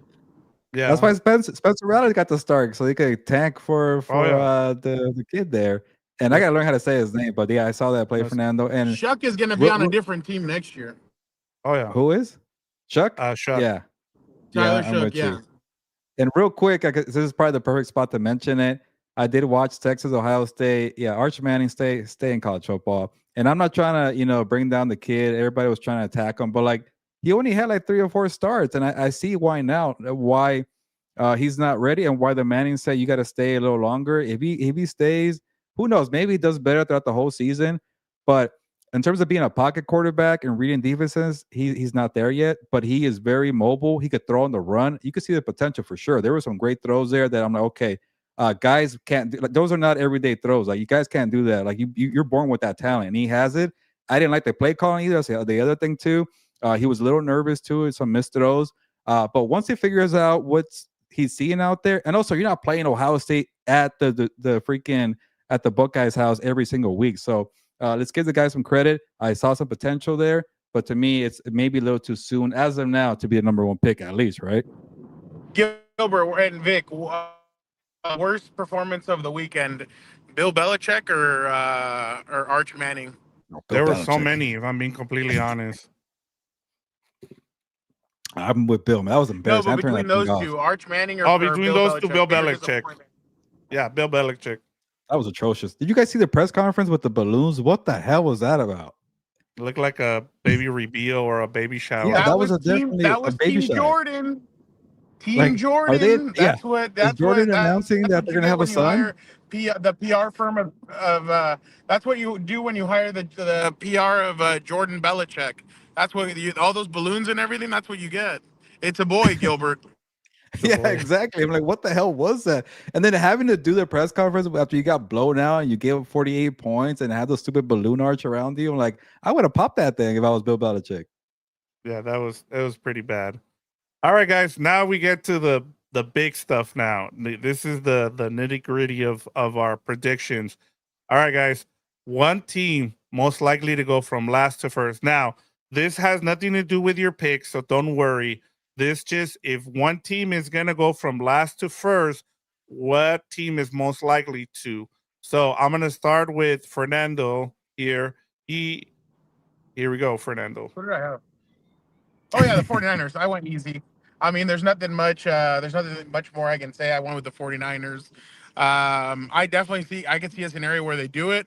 I just don't know what receivers they have. I can see the 49ers trying to go for Tyreek Hill because they don't have any receivers and they see that easy schedule. But yeah, I went with the 49ers. I think Matthew Stafford's back is definitely an issue. I think the Seahawks defense is going to be better, but can Sam Darnold lead them to victory? That's going to be a question mark. And then Gilbert's Cardinals worry me a little bit, Oh, I know why. The yeah, I'm gonna quarterback. go. Oh, I'm gonna go that route. But hey, I'm getting home, so I'll jump on my computer, and that way we're all good to go. So I'm getting home. Thank you guys for lasting an hour and 15 with me being in the car, and I'm getting home, so I'll jump on All in a right. All couple right, sounds minutes. good. All All right. right. All right, Gilbert. Let's Yeah. focus back on. I think we're gonna have we're gonna let Fernando go for now, and then Yeah. we'll We talk could, we about could do what this. you've been doing. We could share Fernando and Dan's picks. That way we're moving along here. Okay. And yeah, let's keep doing what we're doing. And let's see. Yeah, there you There we go. go. There we go. And I see the comment here from Angelica. Shout out to Jose. I don't think Jose is a big Dan and Dago fan. It might be a Heelberto fan. So Oh, there I'm we gonna go. just assume that's the case there. So shout out to you, Jose. Hello to Angelica and Jose. Thank you for watching. We appreciate the support. And yes, one team most likely to go from last to first. And Victor, this is where like I was trying to take some credit and you weren't trying to give it to me because I didn't have, and it didn't even happen anyways. We thought it was going to happen, but the Commanders being from last to first, and I didn't have them in the playoffs, I but they didn't were my word it pick for right, this. so that was Yeah, my fault, Gilbert. Last year, that's why yeah. I changed it this year, and I said one team most likely to go Okay, from last okay. to first. Yes. Yeah, because also like I don't see one, and I don't think I have one in my Yeah. playoff picks here. But if there is one, and then I also asked do the Panthers count, and they got the They finished tiebreaker over the third. Saints. Yeah. So it doesn't count. They had the same records. Okay, I couldn't get that one. So I couldn't get a team that I predicted to make the playoffs. So I went with the Giants here because yeah, if I'm the guy that keeps talking crap about the schedules, then I can't be like, oh, the schedule's too tough for the Giants here. So I'm gonna put my money where my mouth is and say, okay, the schedule won't be a problem for the Giants. It's just very difficult though to beat the Commanders and beat the Eagles and jump ahead. But I just Now, like the team. I'll give you this, Gilbert. I'll give you this. Outside of that, too, Gilbert, and I think this was part of my process as well with the NFC East is that they've had a different champion winning that Yeah. division for the last 20 years. It's changed every year, so I could see it happening, and especially with that defense. Okay, I feel even better now. And yeah, Yeah. it's the defense that's doing it for me. You know, Brian Dable, I don't know what to think of him, and I like to compare Brian Dable to early year Kyle Shanahan with the 49ers. Remember they couldn't really make it to the playoffs. They had a bunch of injuries, but for whatever reason, not whatever reason, I know the reason. The York family, they're wanting to keep Shanahan because they could tell this guy is an offensive genius. Like we're not gonna give up on this guy because we haven't made the playoffs the first couple of years. And the thing with Brian Dable, he also made the playoffs his first year. We just forgot about it. He made Daniel Jones decent for a year. That's on them. I'm blaming Brian Dable too, not just a GM, a Joe Shane. I'm not just blaming John Morrow. You guys decided to resign Daniel Jones, and I think collectively they took the L on there. And if they're treating this as okay, let's rebuild. What do you got on the young quarterback? And remember, I was talking about where if you build the quarterback, good enough, you might lose your job because there's a better candidate, a coaching candidate out there to say I could take that guy to a different level. I think Brian Dable's earned enough respect if he's able to develop Jackson Dart enough where the owner is saying, I believe in your offensive prowess, your offensive genius. You could take this guy to the next level. He sticks around. Even if it don't, this is a whole different point. Even if the Giants don't make the playoffs and Jackson Dart looks like he's a guy, I bet Brian Dable sticks around for 30 in a row without making the playoffs. But the point is, I like Jackson Dart. I even like what I saw from Russell Wilson. Russell Wilson's very roller coastery. He's up and down, but you got Malik Neighbors to make life easier. We'll see if Cam Scatterbo is able to help out Tyrone Tracy Jr. Can Andrew Thomas Jr. stay healthy? There's a lot of question marks, but for me, I just like the good vibes from what I saw in the preseason with this team here.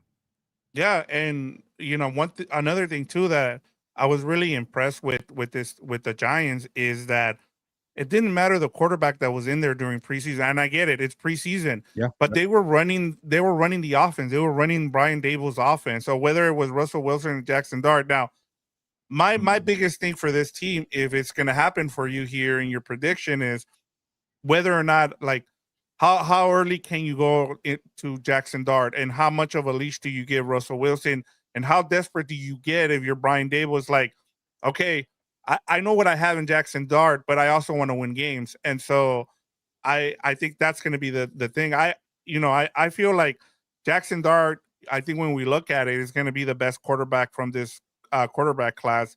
It just seems like it from what I've seen. I could be wrong, and I'll talk about Cam Ward later on, but I just think that it's that pressure in New York, as we just talked about with the Colts, it'll be interesting to see how soon the leash is, where Brian Dable's like, you know what, I want to give this kid a chance.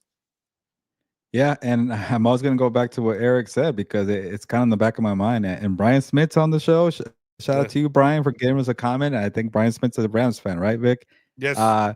What if Jackson Dart becomes a guy and then Matthew Stafford retires and it's like, oh, you could have had that guy because you traded your pick and you moved down. But Terrence Ferguson looks like he could be a player, but he's not a quarterback. And yeah, that could be a connection we're going to be pointing to in a couple of years. Yep. And then Dan and Dago had the Patriots as one team. I think out of our picks, I think his might be the toughest one, but it might be mine, and we'll get into it. But I feel like the Patriots one, I know a lot of people have them as a trendy pick as I talked about it, and so it's just gonna be tough to beat the Bills and Josh Allen. But honestly, like, I like this bold pick. You never know. As we've talked about, there's always, I think I brought this up, but like in the last few years, the top 10 contenders for the Super Bowl in terms of odds, at least 3 of them have gone down because of injury or something's happened. So you never know. The Patriots might sneak in there and win the division. And then I just went with the Raiders just to be. I don't have them as a team to do it. Like I don't have them winning the AFC West division.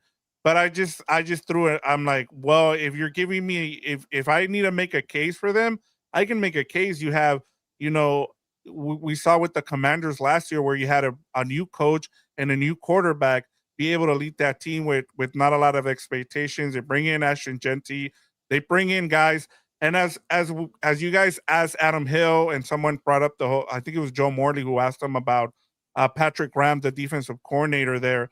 I mean, they had the second most injuries last year, Gilbert, and they still had the 18 best defense with all those, like, no Max Crosby. And so Patrick Graham is able to do a lot with less, kind of like what we've seen with the Chargers and their defense. And it's just, can they stay healthy? If they are able to stay healthy and you have a guy like Pete Carroll, maybe they can do it. I'm not saying they will, but if you're asking me what is one team most likely to go from last to first, I can see it from the Raiders. And, hey, you can kind of sneak up on the rest of these teams. And I just don't think this division is going to be, it's not the Chiefs or anybody's going to run away with it. I feel like this division is going to be pretty tight to the end. And we'll see. If you have a chance, you're within a game, you might have a chance to kind of pull up an upset and win the division. Yeah. Oh, obviously, I don't see it because I don't think the Chiefs are going to fall apart like that. But to make your point here, this AFC West offseason reminds me of 2022 when everybody was hyping up the AFC West. Oh, Russell Wilson's with the Broncos, Devontae Adams with the Raiders. It's gonna be a black and blue loaded physical division, and it was crappy, and it was the same old with the Chiefs there. And so maybe the Chiefs do regress. Maybe the Broncos are overrated, like everybody's saying, or maybe the Rashawn Slater injury is going to hurt the Chargers. Where the Raiders could swoop in. I don't see it, and they can move up, but it does kind of give me 2022 vibes where it's a little overhyped. And I'll say this, and Adam Hill confirmed it to me. I was like, you know what, this offense could be good. They could be fun to watch. And Adam Hill confirming, like, he's there every day, and I trust it. And he's like, yeah, they might be the Bengals of 2024, where they don't win games, but they'll be in ball games because they could score. So, hey, sometimes it comes out to one-score game. Maybe they could do it. Again, I don't see it. And then that point that you made on Patrick Graham, there's a reason why Pete Carroll brought him over or kept him over. He wasn't a guy he brought in. He was a holdover. So if you see in the film, and this guy has a good scheme in place, he wants that for a defense that doesn't have a lot of talent. And sometimes when you have a good offense, as they're expecting to be, maybe that's enough to help you, steal a division if it is weaker, because I think maybe it is a little overhyped, the AFC West here. But again, I don't see it, Vic, but I like that you're taking a shot here. Same thing, I'm taking a shot with the Giants. And then we have Fernando back here too as well. Yep, I got it right here. We're going to add him on right here.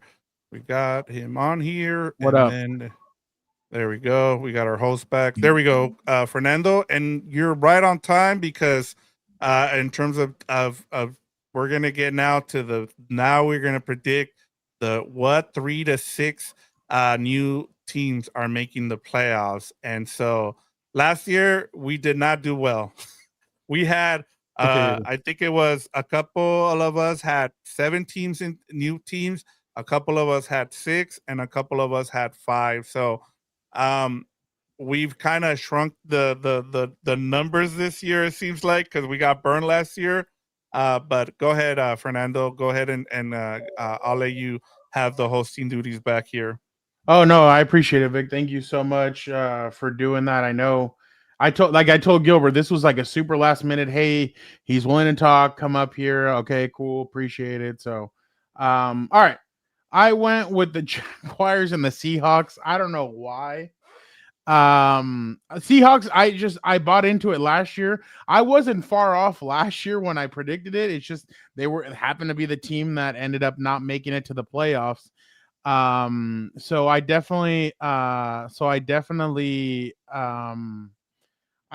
feel like the Seahawks will be better this year. I like their defense, man. I think their defense is going to be they're going to fly all over the field. I think they've been working on it. Mike McDonald, obviously having that background, being of that Harbaugh kind of tree. I think that defense is going to be really good. I think their offense will be better. I'm just not their running back. What's his name? Oh God, Kenneth Walker. Kenneth Walker. He always gets hurt. He's never made it through a 17-game season, so I feel like he's kind of the X factor there. I know that they have Jackson Smith and Jigba. They lost DK Metcalf and Tyler Lockett. It's a new era there, so I definitely think they're going to be different. But I went with them, and I went with the Jags. Something tells me that the Jags are going to be, I think, a little bit better. I'm not a huge Trevor Lawrence fan, but I definitely think that they're going to be there. There's always that one team with a rookie head coach that ends up doing something, and I think it's going to end up being the Jaguars this year that end up doing that.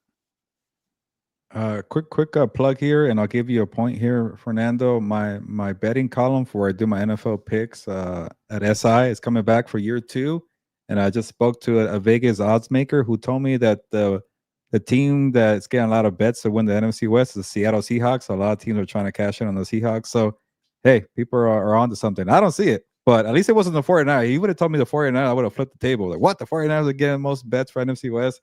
Nope, it was the Seahawks. Yeah. My bad. Gilbert? Yeah, so I really wanted to get like more than 3. I couldn't find places for it, and like I mentioned to you guys that I only see one spot available in the AFC. It's such a top heavy conference with elite quarterbacks, with good teams and bad divisions where it's kind of spread out. Obviously, we know the Bills, Ravens, and the Texans, but so the 7th seed, I couldn't do it. I couldn't pick the Bengals. I couldn't pick the Steelers. I didn't want. If I went with the Steelers, it would have been the same 7 teams. I couldn't do it. But you're right, Victor. I do have some concerns with the Patriots. I couldn't go with the Raiders. That's another one I thought about briefly. They burned me last year. I couldn't do it. So I'm going to bank on Mike Vrabel to turn that team over very quickly. Maybe I feel like maybe 9 wins might be enough for the 7th seed in the AFC. Bet on the swimsuit issue. That's the only winner SI has. Come on, cheating bastard. Is it because I didn't pick the Packers in the playoffs? Jesus. And Dan's not here either. I think he heard you saying that they were the most overrated team. Hey, he's eating bastard. I told you there's no football analysis. I just didn't want to change my picks. I'm lazy. Who cares? That's what they hired at SI. Whatever. Move on. But yes, and yeah, I'm out here guessing for the 7th seed because I expected the 6 teams to make it again, and we'll share them in a bit. But hey, I'm bold. The Cardinals and the Panthers. Come on, I can't give up on the Cardinals. Those are, I mean, those 3 picks are actually like I mean, the Patriots have been kind of trendy, but the Cardinals and the Panthers. Vic, but what he's gonna do after the season is be like, well, what'd you expect? I mean, it is the Panthers and the Cardinals. Like, no. I'll say this: I'll get more right than I did last year, and I just need 1. So I'm hoping that I get 1 right. Last year, you bombed. Yeah, that was so bad. Whatever. Yeah, and then the Cardinals. You guys already know why. The Panthers. I don't know. I feel like they still need a year away, but. And the whole Packers trade, like, again, cheesy and bastard. Like, if I really listen to football analysis and I believe in what I'm seeing in this trade here, I would have easily flipped the Panthers and the freaking Packers. Come on, the Packers have a better team, but I'm not going to change my picks. And I've been high on the Panthers. Maybe they're a surprise team. This is this is a one that I don't see happening, but I could definitely see Cardinals and the Patriots. Okay. Yeah, there you go. Still better than Danny. I appreciate that. I'll take that all day. Vic, what about yours? Here, let me. I think Vic is gonna have like 5 or 6. Okay, so we've part of the reason why I always do this question is because I'm sure you're starting to see it the last 2 days where you know at least 4 new teams have made the playoffs for the last 34 years. So we've gotten at least 4 since the new format. You know, it's an average of 5 teams. I think it's 5 or 6. No, actually, it's 6 since the new format. You know, 7 playoff teams in each conference. You've gone, and then the only thing is where you guys are actually right is it's starting to go down. It started with 7, it went down to 6, and then it went down to 4 last season. And so I think part of it, kind of analyzing this too, you guys, I think are on the right path where, you know, Gilbert has 3, Fernando has 2, and even Dan has 2. I think part of it too, as I talked about, is I think the richer are going to get richer just because of the CBA and the way it's kind of been worked out where it's going to go up again next season. And so a lot of teams are going to be able to keep some of those players under the cap. So, you know, I kept it at 4 just because of that, because we've had 4 teams for the past 34 years. I went with the Falcons, as I told you, I have them winning that division, the NFC South. I have the Raiders making the playoffs. They're my surprise team. There's always one surprise team that makes the playoffs. We've seen it the last. Nobody saw the Vikings winning 14 games. I know someone here had them losing 14 games. I won't say names. They were at home within a week. Yeah. They were nobody. They wasted our time. Nobody from the NFC North. They had 3 teams in there. They had an easy schedule. So I 0-3, all 3 of them overrated division. I'm just hoping you bastard. And I'm with Fernando. I like the Seahawks as well. Their defense is good.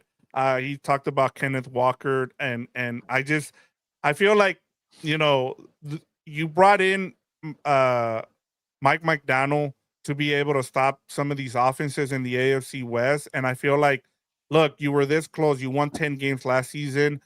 You bring in Sam Darnold to be able to be able to change the offense as well, like with their offensive coordinator there. So and then the 49ers have the easiest schedule.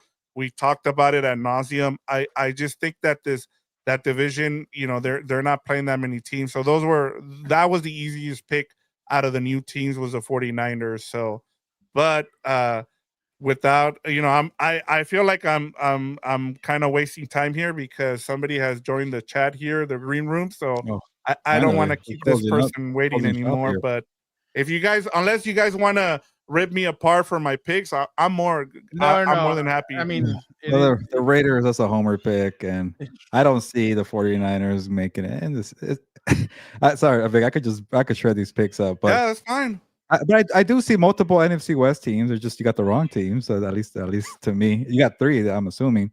Gilbert, you can't make this individual wait, or he'll leave. Yeah, I know. And then the Falcons. I already told you about my feelings of Michael Male Body Part Penix Jr. There you go. Wow. All right, ladies and gentlemen, without further ado, you know Not him, even there. you love him. He is the guy that goes up toe to toe with Heelberto. He is the guy that the cheesy bastard loves to hate on. He is. You've been asking for him. He is Dan and Dago. Here I am. A hurricane. How's everybody Dan, already it started. Look at this. Still better than Danny. Oh my God, this guy's a loser. This guy is worried about his eyebrows, just like his head coach, and that's why they won't make the playoffs. Gilbert was shitting on the NFC North, and look what he put. Bite your tongue. The North is what it's all about. No one cares about the Packers except you. I was playing the heel here, Dan. You left me hanging. I know, but I'm here now, so don't worry. I'm gonna piss him off anyway. Because where am I at in this? We're at what division? We'll have three teams in the playoffs. Yep. Yeah. Oh, my bad, Dan. You had the two teams making the playoffs this year were the Patriots and the Colts. Are you still standing by that? That's fine. Danny Dimes gonna make a resurgence. I don't know what to tell you. Shane Steichen's coaching for his job, so whatever. Time to turn off the phone. This guy's an asshole. I can't stand this guy. This is the type of friend, wouldn't you agree? If you give a friend a ride, he shouldn't backseat drive you. Is that not the worst? Alex says, Dan, my parents bought me a Stone Cold Steve Austin shirt just because LOL, rocking it right now. Shout out, Alex. Stone Cold Steve Austin's the GOAT. Don't believe that horse manure that is John Cena. It's not. Whoa. It's not Hulk Hogan. No. Oh, Hulk Hogan? Yes, he is the GOAT. He is the GOAT. He's one of them. Can we take a moment of silence for the Hulkster, please? Can we take a moment? We're done. All right. Let's jump over. Let's jump over now to what division we'll have three teams that make the playoffs. Dan went with a surprise. He said none. No division will have three teams make the playoffs. Is that true, Dan? 100%. AFC West is not doing it. It's going to be the Chargers and Chiefs. Everybody else will crapshoot out. Heelberto's talking about homer picks, but I mean, his pom-poms are always red and yellow, so I don't understand how that works, but whatever. So yeah, I don't think any three teams are going to make it. I don't think the NFC West will do it. What about the North, Dan? Because somebody's saying in the chat that that's where it's at. What, the North? Yeah, NFC The Packers North. won't even make it, and I picked them as my winning team. I don't even care. They're not going to do anything. They're all excited about Micah Parsons. Micah Parsons. Oh, yeah. Wait till he takes a couple plays off, and then we'll see what happens. He'll go on the podcast when he's annoyed that LaFleur won't share his beauty routine with him, and then we'll see what happens. Now, these are real reasons for why the Packers won't make it. Where were you 30 minutes ago? They won't. I'm not a big Packer guy. Like something in the water in Green Bay. They must have a tap to Flint, Michigan or something. I don't know. Makes them go a little crazy. And they start killing people, huh, Dan? Allegedly. Oh, yeah. Then we have to tear down what's it called? Too many times. They've had the thing that Wisconsin is known for is two cannibals. Everything else, like what are we even talking about? Alex, we are doing a preview tomorrow, Wednesday at 6:30. And then post-game show actually this week will probably be Heelberto and myself because Dan has a game that night. So he's going to be tag teaming in for the NFL decided to be commies and play on a day that's not a day for football. I agree. It's for the high school football, Friday Night Lights. Exactly. What are we doing here? Exactly. Why are we going to Brazil? I don't understand it. First of all, yeah. Like Vic, I'll go next. I went with one, the NFC West. Oh, yeah, shocker, I know. Seahawks, Rams, and the 49ers. I'm go Hawks! But you've been talking to Eric too much on your road trips over there? Any team but the Cardinals, huh?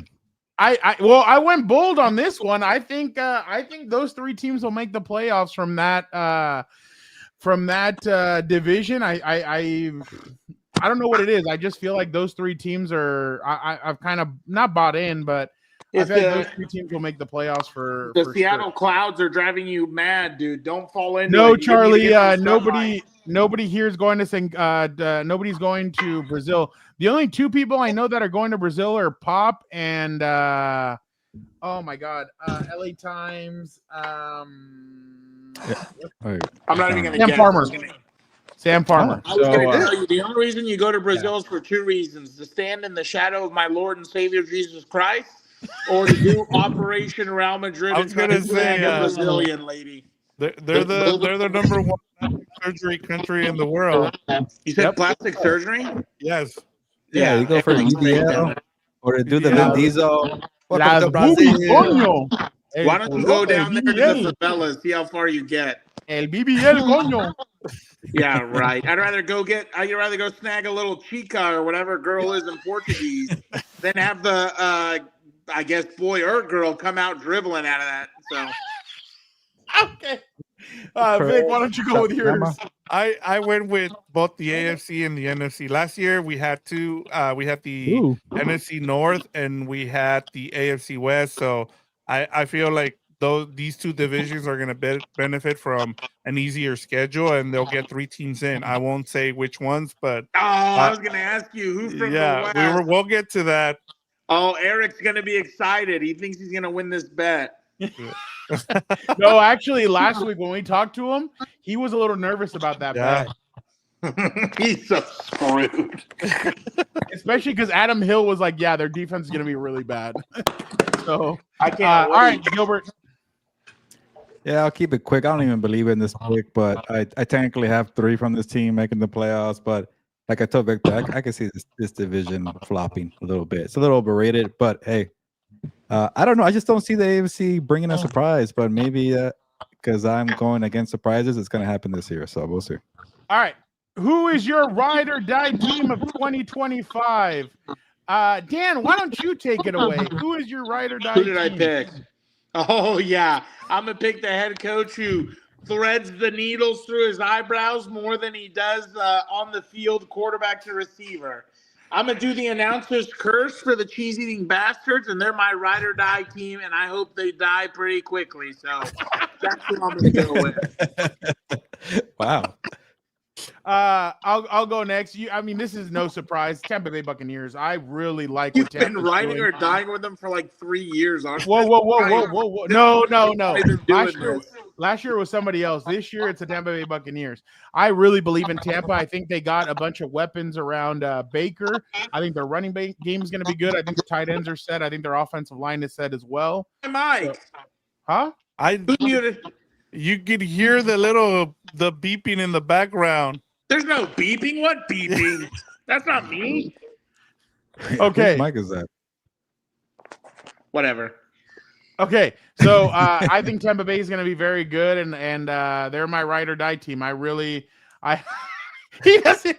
He's smartest thing you have said in years, Danny. What an idiot! This is the type of imbecile I deal with on a daily. Wouldn't you agree? You make plans with a friend you shouldn't cancel last minute. What type of friends do we have here? All right, Vic, go ahead. We talked about it earlier. I'm going with the Falcons. I just think that they're going to be a good team. And I talked about it earlier.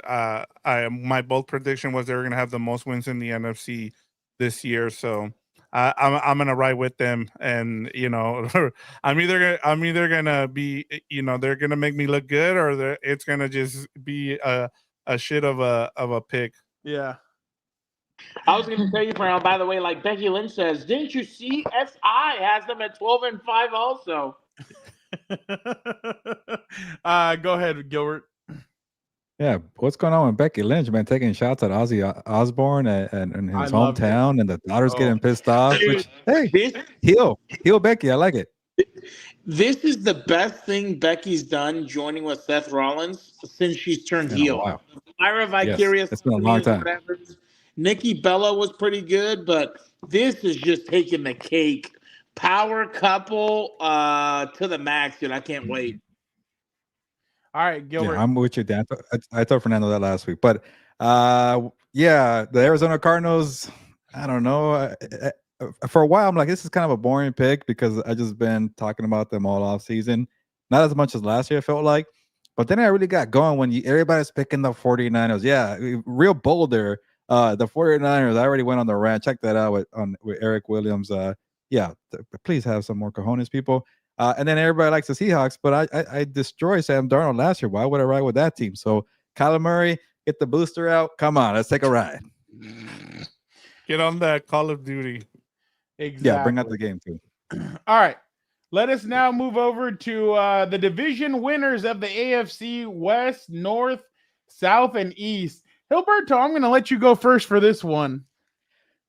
Yeah, I hate it, but I just don't see any changes at the top. I'm not picking the Jaguars or the Titans or the Colts to beat the Texans. They're gonna cakewalk. Speaking of the cupcake schedules, like the Jaguars are terrible, Fernando. I know you picked them earlier, but come on, Travis Hunter can't even pick one position. I don't see Hunter playing defense all year. By the way, yeah, no one picked the Chargers. Shocker. And yeah, it's still the Chiefs division. I'm sorry to tell you guys, Rashawn Slater got hurt for the Chargers. The Broncos are overrated. The Raiders are still the Raiders. It's going to be the Chiefs here.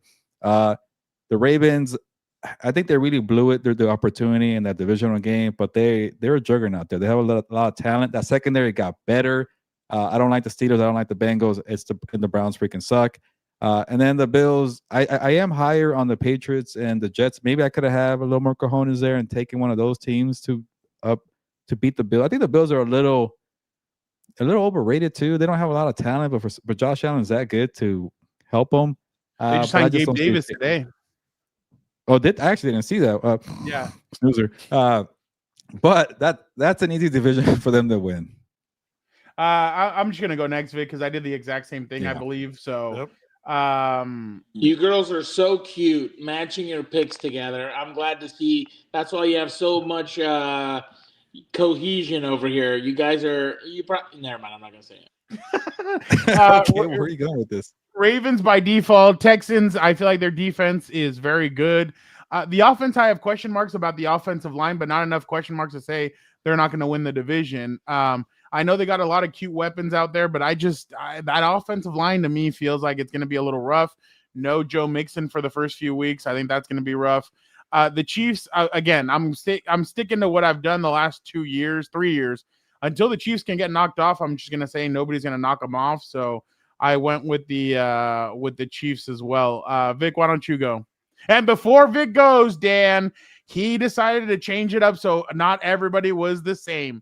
Go ahead, Vic. Thank you for that. That is true. So I originally had the Broncos easy. I originally had the Broncos out of the playoffs. Like I did not have them. I was with Fernando, but I just decided to kind of change it up. As I've also said, you know, some of these Super Bowl contenders, a couple of them end up going down. Last year was the 49ers. You had the Cowboys. You had the Dolphins. Everybody forgets that those were in the top 10 in terms of Super Bowl contenders last year, and they didn't make the playoffs. So I went with the Broncos to win the division, the AFC West, the Bengals with the NFC North, the Texans, and the Bills, just to kind of change it up here. I had the Bengals as a wild card team, but like Gilbert said, everybody's picking them, so I kind of decided to I guess spice it up and go a little bit different because we all had almost the same pick, so I was like, no, it's too boring. So there you go. If you guys want to shred me, go ahead. I'm okay with it. No, you're fine. I think you'll get one right. I think you will, Vic. I just can't see it for other teams. I can't bring myself to see another division winner, but you'll probably be right. Go ahead, Dan. Who did I pick? Chargers, Ravens. So I'm not afraid to take some risk over here. Travis Kelce's engaged. He is so distracted off of football. It's not even a joke. So it's not even funny how distracted he is. So with that weapon going down, I think they'll be fine. So the Chargers will take it. The Colts, Danny Dimes, because they're going to finally realize we got to put Anthony Richardson at running back or Slaughter or something else, and then they'll going. So yeah, we'll be good to go on that. Gilbert, the only reason why I kind of do agree with him about the Chargers, and I understand the Rashawn Slater thing, but I mean, you replace an all-pro left tackle with another all-pro left tackle potentially in Joe Alt. Now the problem is going to be that right side, but if they can run the damn football like they think that they can, and they know that they can, Najee playing, Omarion, I think they are going to be a very dangerous team. What they're going to go do in LA or in Brazil this week on Friday is they're just going to keep away from Mahomes. Just keep the ball away from him, run the football, tire out that defense. So by the fourth quarter is going, they can get it going. So, but I mean, Fernando, why are you stalling? You've been stalling. Does Najee have one eye or two? Let us know. You've been there every day. No, I was there today. I confirmed. He has two. Yeah. Okay. Yeah. In one of he didn't like that I was looking, but I did look. I don't want to be called what they called people in the 49ers dressing or locker room. I ain't no rooster watcher. I was looking at the eye. Okay. I wanted to see the eye. Not a cyclops. They were trying to torch Heelberto. You can tell the truth. So I was able to get a glimpse of him real quick, and yeah, okay, it was, good to know. Did he give you the eye? He looked at me with both eyes. No, he just goes like, he looks at me and then he goes, "Why are you always looking at me, man?" And I just started laughing. I'm like, because he caught me during the one of the practices. We were over on the other side, and he kept on seeing me, and I kept on like, I would pretend like I was stretching, and I try and look up when he'd walk by and stuff. And he's like, "Stop looking at me." So he could tell I just kept on staring at him. So that's why I'm sure he's a little tired of me. But hey, he's like, "I both two eyes, Fernando." I know for real. All right. So Dan got his 4. All right, let us move on now to the 3 wild card spots. I will start this off. I will go Chargers, Steelers, and Jaguars. I can't get off the Jaguars pick because I already said I thought they could make the playoffs, and I just wanted to go a little bit bold. Again, I know I just feel like there's always one head coach that he comes in, he brings his team to the playoffs, the first year head coach. After that, they probably piss off. So I think it's the Jaguars. The Steelers, I'm buying a little bit of Aaron Rodgers, but I think that defense is going to be better than in years past. I know they're missing Minka, but I feel like they're going to be able to rotate some guys, and I feel like Jalen's going to do pretty well there. I know they're a lot older. Darius Slay, Jalen, TJ Watt, Hayward, all those guys are getting up there in age. So this is kind of their last dance, I think, for the Steelers to try and win something, especially with Aaron Rodgers being up there in age too.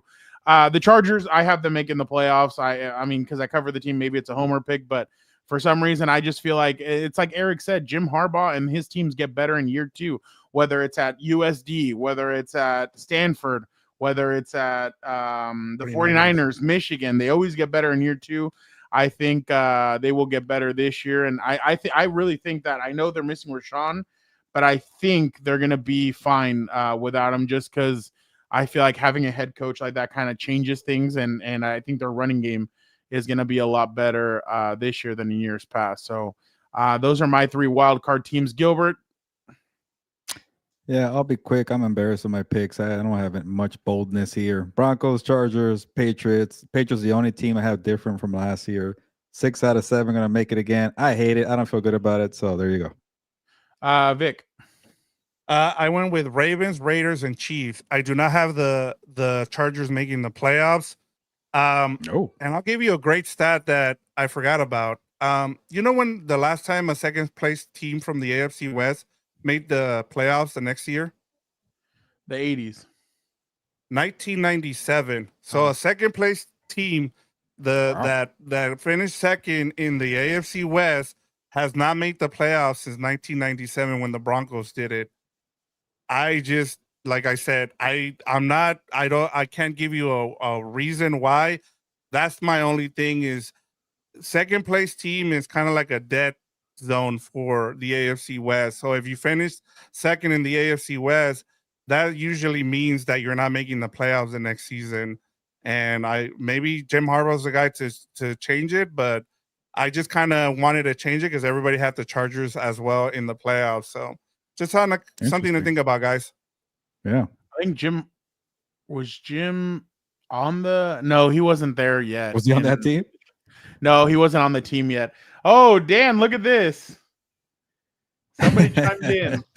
Yeah, that guy's a loser. What does that bum know? He doesn't know shit. He doesn't even know how to drive at night half the time. Because on the toilet over here.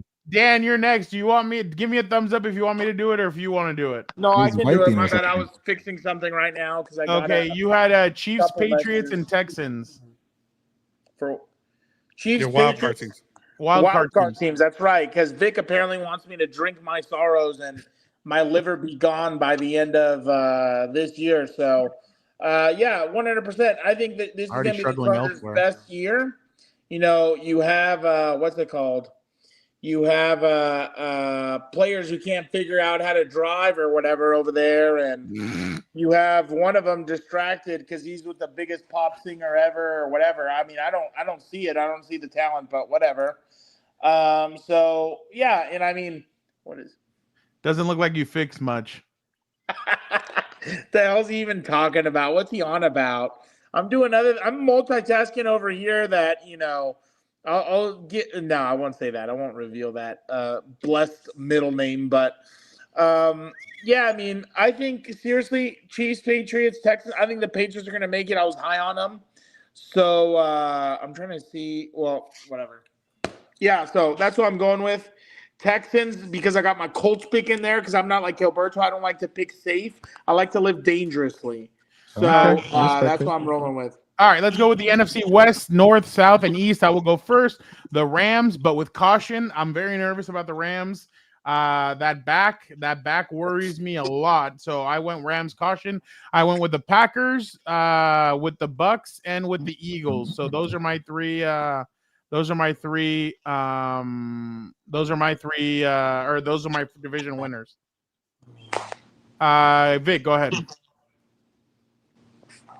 Vic, you're on mute. I went with the Rams, Packers, Falcons, and Commanders. As I said, with the I've talked about the other teams already. The Commanders.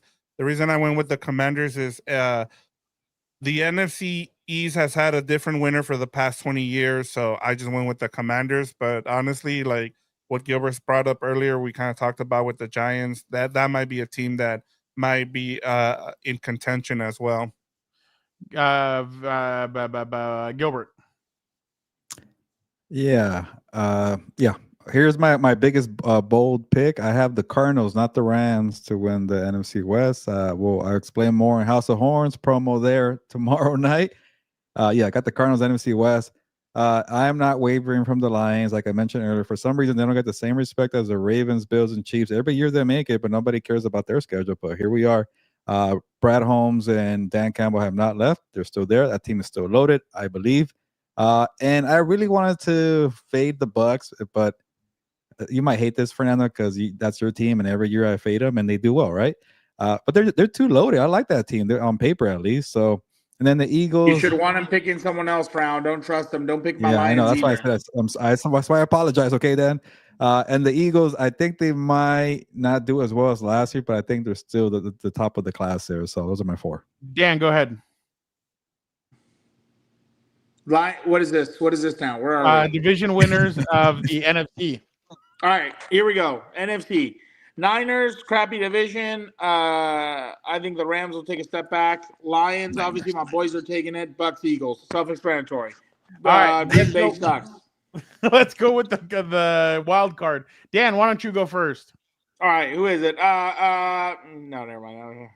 Oh, there you go. The Commanders, the former Washington team that must not be named. The Packers, obviously, because I picked them with the wins. And the Rams, because I guess Mina Kimes apparently knows more football than everybody on the planet. And what does that even mean? What did I say? I don't even understand. What is he even rambling about? On camera. I don't know what I said. We're live. Yeah, I know we're live.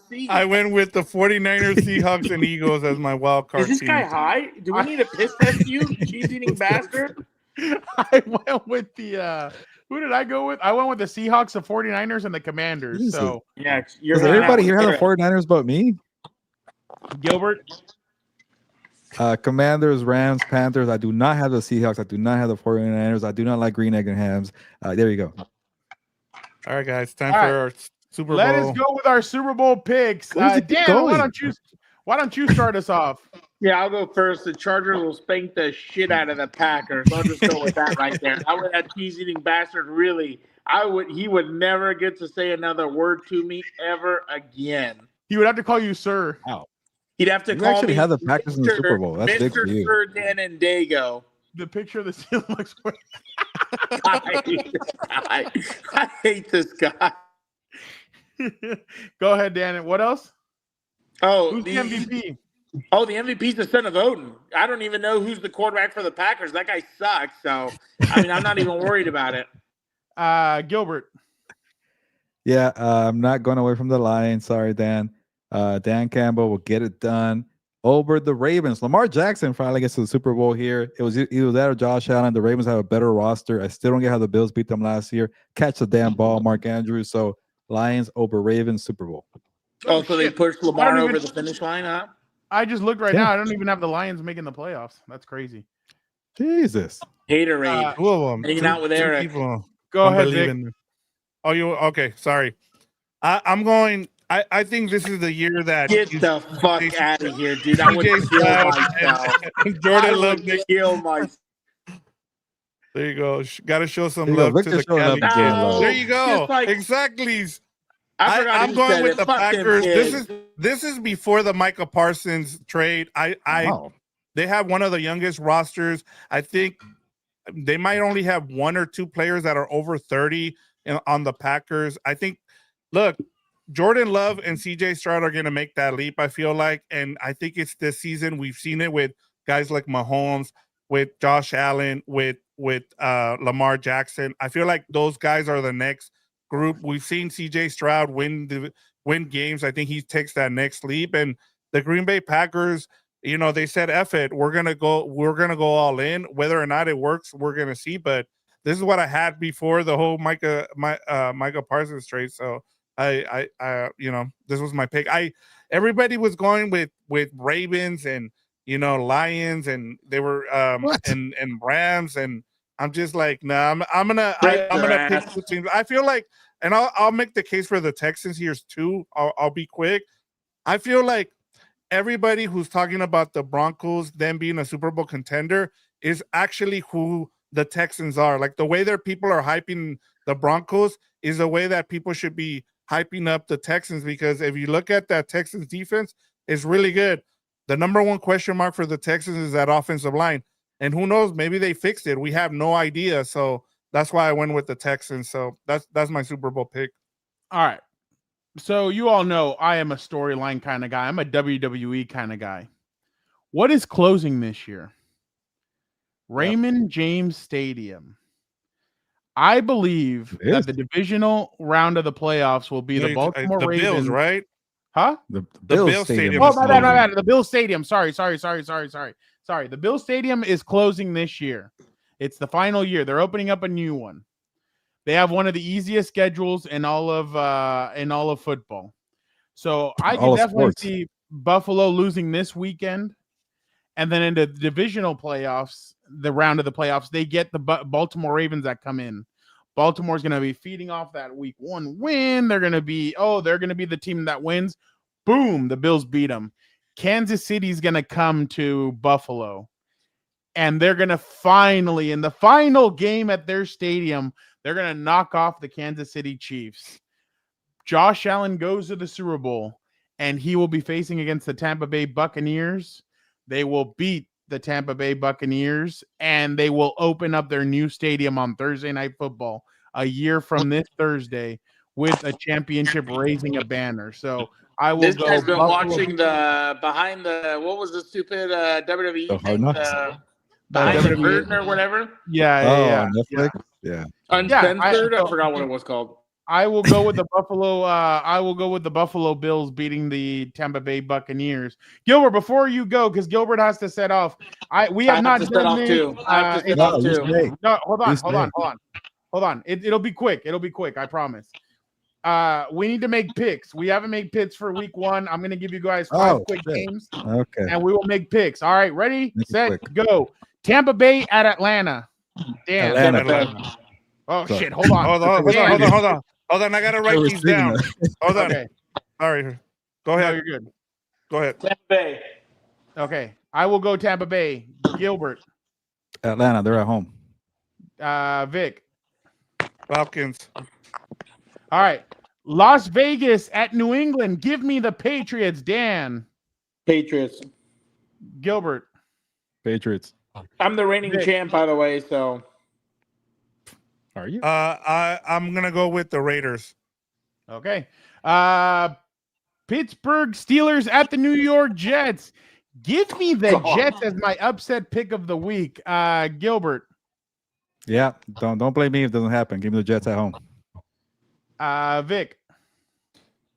I was gonna go with the Jets. I'll go with the Steelers. Dan. give me the doctor over the running back. That's 3 games, right, Vic? Yeah. Yeah, that's 3. 2 more. Houston. Oh no, you guys are gonna do this, so we can't do this one. Let's do Detroit at Green Bay. Detroit. Dan, go ahead. Detroit. They're going to run all over them. Gilbert. Same. Detroit Packers ain't making the playoffs. Give me the Packers. Vic. Give me the I'm going to send you a Packers. nice Christmas gift. Last one. Baltimore at Buffalo. Give me the Buffalo Bills. Dan. Oh, God, this is going to be a crapshoot. Do I take the Al-Qaeda enthusiast or do I go with the running back over here? I'll go with the running back in week 1. They usually start off pretty fast. Gilbert. Give me the running back Lamar Jackson, 2-time MVP. Oh, Vic. God. All right. Who did Dan go with? He went Ravens. with the Ravens. Okay, and Gilbert went with the Ravens. Yes, he Yeah. did. So when they pick Okay. together, it usually doesn't go very well. Yeah. Give me the Bills. Okay. Who are you going with, All right. Fernando? Is that I all went right, with the fellas. Buffalo Bills. Okay. All All right. right. So Gilbert Have and fun. Dan will now take off. Vic and I will finish See you this later. off. Thank you to Gilbert Godspeed. and to Before you get out of Dan. here, Heelberto, never forget, we'll never find out why John Cena became The Rock's bitch. Dan, hold on real quick. Any message for the cheese eating bastard before you leave? Yeah, tell him not to drive out late at night without his glasses to stop being a hero. All right. There you go. Thank you guys See so you. much. See you later. See you guys later. Bye. Here, let me take this off real quick. There we go. There we go. And I'll You're good. Here, You're I'll- good. You're good. Just put I'll Gilbert do- if you want. That's fine. Or Yeah, whatever. Yeah. it doesn't matter. Okay. Let us just go quickly through these. The NFL honors award predictions with us. Comeback player of the year. Vic, I actually went Trevor Lawrence for some reason. I feel like Cohen will get him to play well for at least 1 year. They'll have some brand new shiny weapons. I think that offensive line will be a little bit better. ETN is kind of the problem with me, but I feel like Trevor, this is a trophy designated for Trevor Lawrence. Gilbert went with Aiden Hutchinson. I love it. I think that is actually going to be the player that wins it. And last but not least, Dan went with Keenan Allen. Keenan Allen's not a bad one if he's able to kind of get it going and does what he told me he basically wants to do with this offense. I think Keenan could be a pretty good addition for the team. Enough for comeback player of the year? I don't think so with Aiden. I think Aiden Hutchinson just needs 5 sacks and he'll win the award just because he's back. But Vic, I actually like yours a lot too. Yeah, I went with Christian McCaffrey. We've heard all the reports out of camp there. It was funny, when you asked Fabs. Michael Fabiano about it. I took Christian McCaffrey in the first round. I took him late in the first round. I'm every time I've drafted him, he's done well.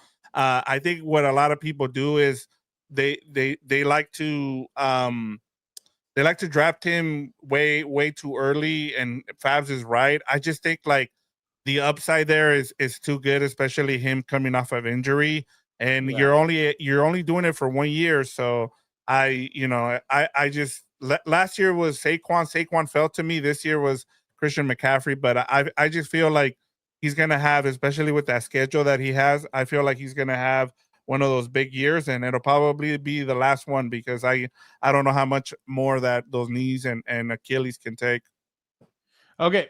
Yeah, no, I completely agree with you. That'll be an interesting one. Offensive rookie of the year, Vic. I went with McMillan. What T-Mac. Victoria. Yeah. Tatoria McMillan.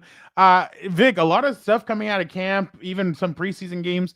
He did really well. I really think that this kid's going to be a great addition. I know the Chargers were very high on him during the draft process. Obviously, they never thought he would fall to them, but he's a big Mike Williams style of receiver. I think he was compared more to Mike Evans than he was to anybody else. So I'm very high on him. I think this is what Bryce Young needed, a young quarterback like this. So I definitely like I actually like this addition for them. Gilbert went with Ashton Genty of the Raiders, obviously a young running back who everybody's very excited about. Dan went with another running back, Omarion Hampton of the LA Chargers. Obviously, we all know why. Vic, why don't you go with yours? I went with Cam Ward, the number 1 pick. I feel like he's getting kind of overlooked, even though I think in the long term, I think he likes that though. Yeah, Jackson. What is it? Dart. Yeah, Jackson Dart is going to be the better quarterback long term. Yeah, I feel like Cam Ward. He's going to be good enough. Like I keep going back to, it was a few years ago where Kyler Murray won. Like I don't see anybody like really running away with the Rookie of the Year. No. And like I remember a couple of years ago they gave it to Kyler Murray, even though Josh Jacobs had a better season. It's a quarterback, unless someone breaks a record. Even we saw Puka, even him breaking the record, it didn't matter because CJ Stroud had a really good record. Well, so last year, Ladd McConkey had a great first year. Brian Thomas Jr. great first year, and who did it end up going to? Jaden Daniels. Which obviously Jaden Daniels had a great year, but those other guys had pretty good bounce backs. The Cheese Eating Bastard says Matthew Golden of the Packers will win this award. So there you go. Well, with all those guys hurt, yeah. I can totally see it. He's going to eat early on. I agree. Defensive Rookie of the Year, Gilbert went with Will Johnson, so he's continuing his Cardinals thing. I actually really liked Will Johnson coming out.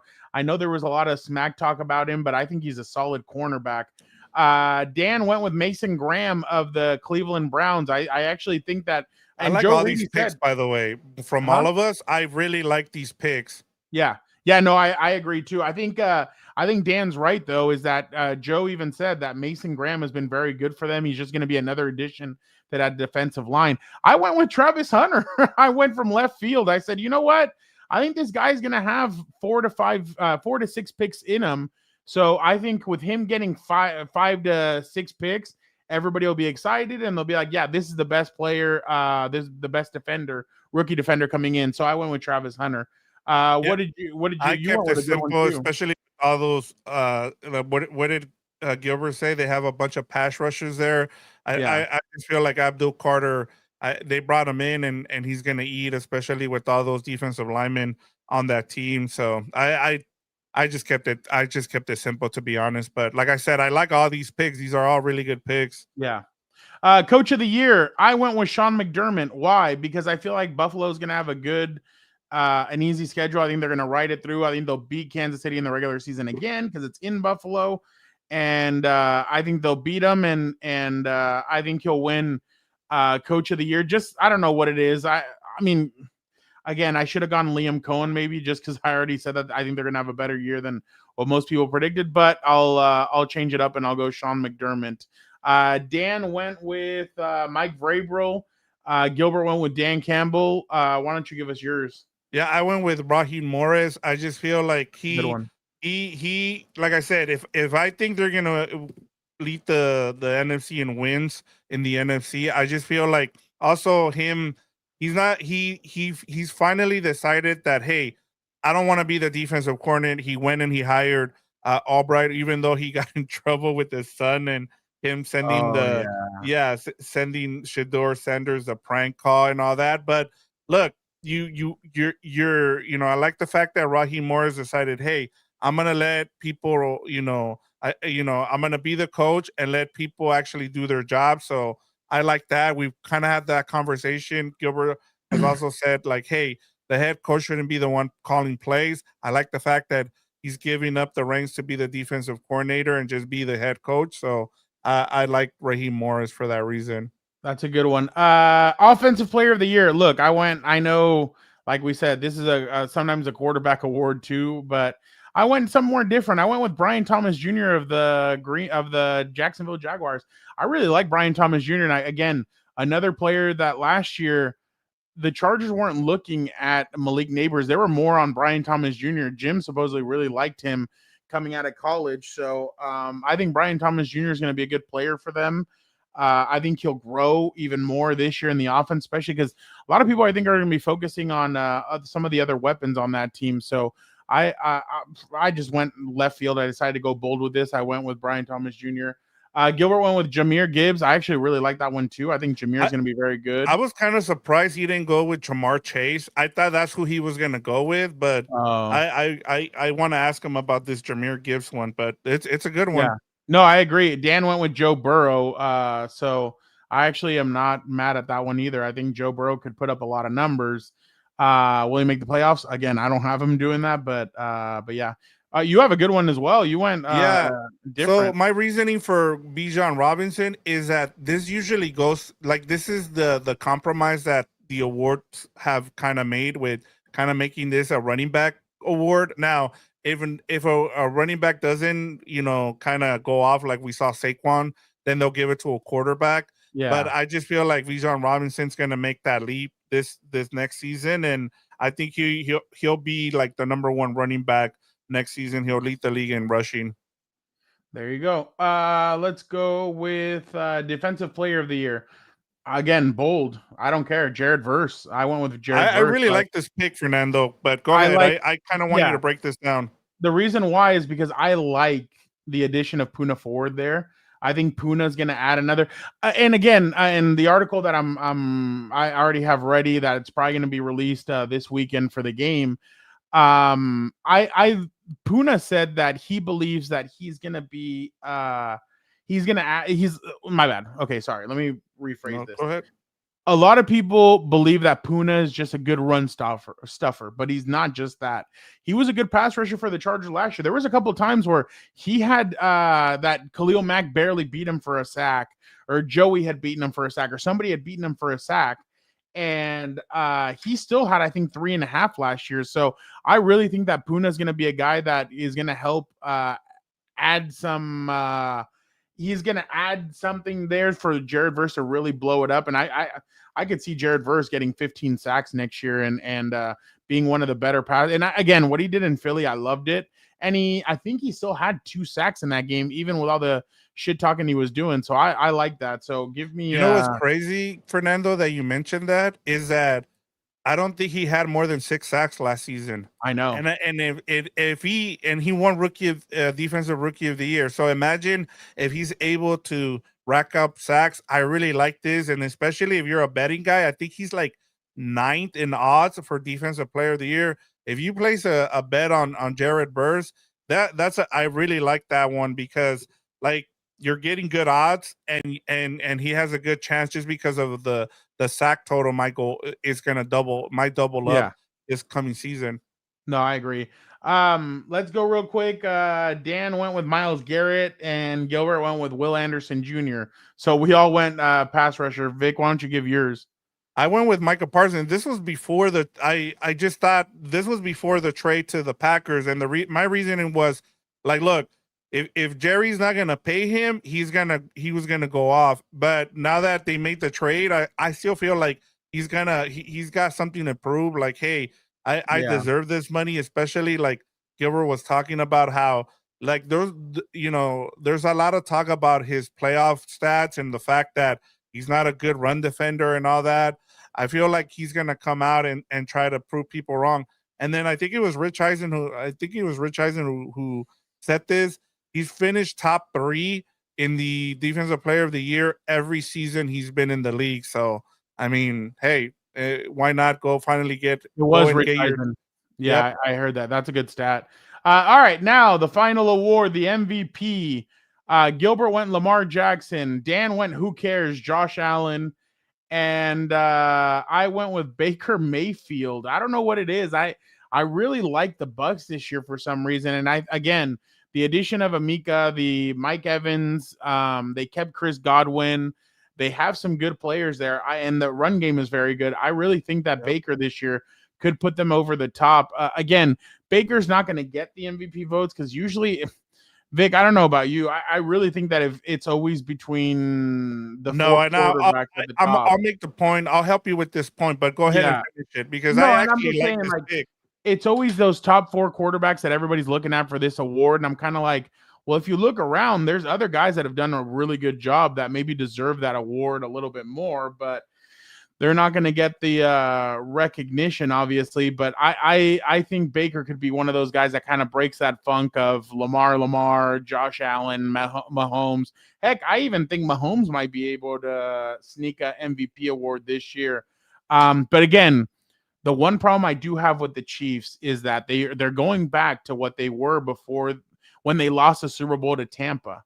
They're trying to be a track team. That didn't work for them. That worked for them that year against the 49ers, but after that, it didn't. What helped them was the short dump-off throws, the moving the chains, the evolving that they did, and I feel like they're kind of trying to go back to that track team, and that track team shit doesn't work because at times you're gonna try and go for the home run, and you need to be able to move the chains. And I just don't think Kansas City has that this year. But I think they're gonna try and be a track team, and that's gonna kind of hurt them a little bit. But yeah, I think everybody's gonna look at those 4 guys always. But I wouldn't be surprised if Baker Mayfield is that guy that kind of breaks that cycle. So to your 2 points, first let me start out with Baker here.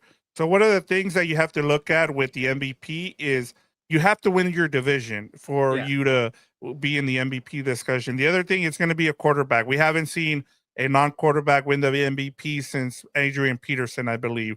I thought Saquon deserved it last year. He should have, but we know that it's a quarterback. It's a quarterback award. I agree, but I mean, he changed. He really changed that team last year. Yeah, and to your Baker point too, Fernando. The other thing why I actually like this pick from you is that he's going to have a offensive coordinator, a different one for the 3rd straight season. If he puts up 40 touchdowns again, if he puts similar stats and that Buck, like he not only he leads the Bucks to winning that division, but he puts up the numbers, he should be in the conversation for MVP. And I'm already seeing people putting him in the top 7 for like just as the top 7 quarterback. So he's starting to get that love, and he's been really good in the playoffs. So I really like this pick as well. And then the Mahomes one, I'm with you as well.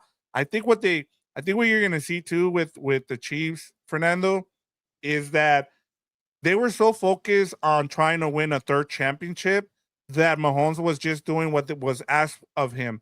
I feel like this season they might turn him loose and he might put up the stats that we saw when he won the MVP, just to kind of be hey, don't forget about this guy. He's been the MVP, but he's just been doing the little work in order for us to win. And we've kind of been wanting him to, what is it called? Like kind of game manage. He's not going to do that. I feel like Andy Reid's going to try to push for him to get those numbers. Well, yeah, because the run game, I don't think the run game is going to be there this year for them. Yeah, because you can't. And Pacheco isn't it unless that kid, I think it's Bradshaw Smith, I think is his name.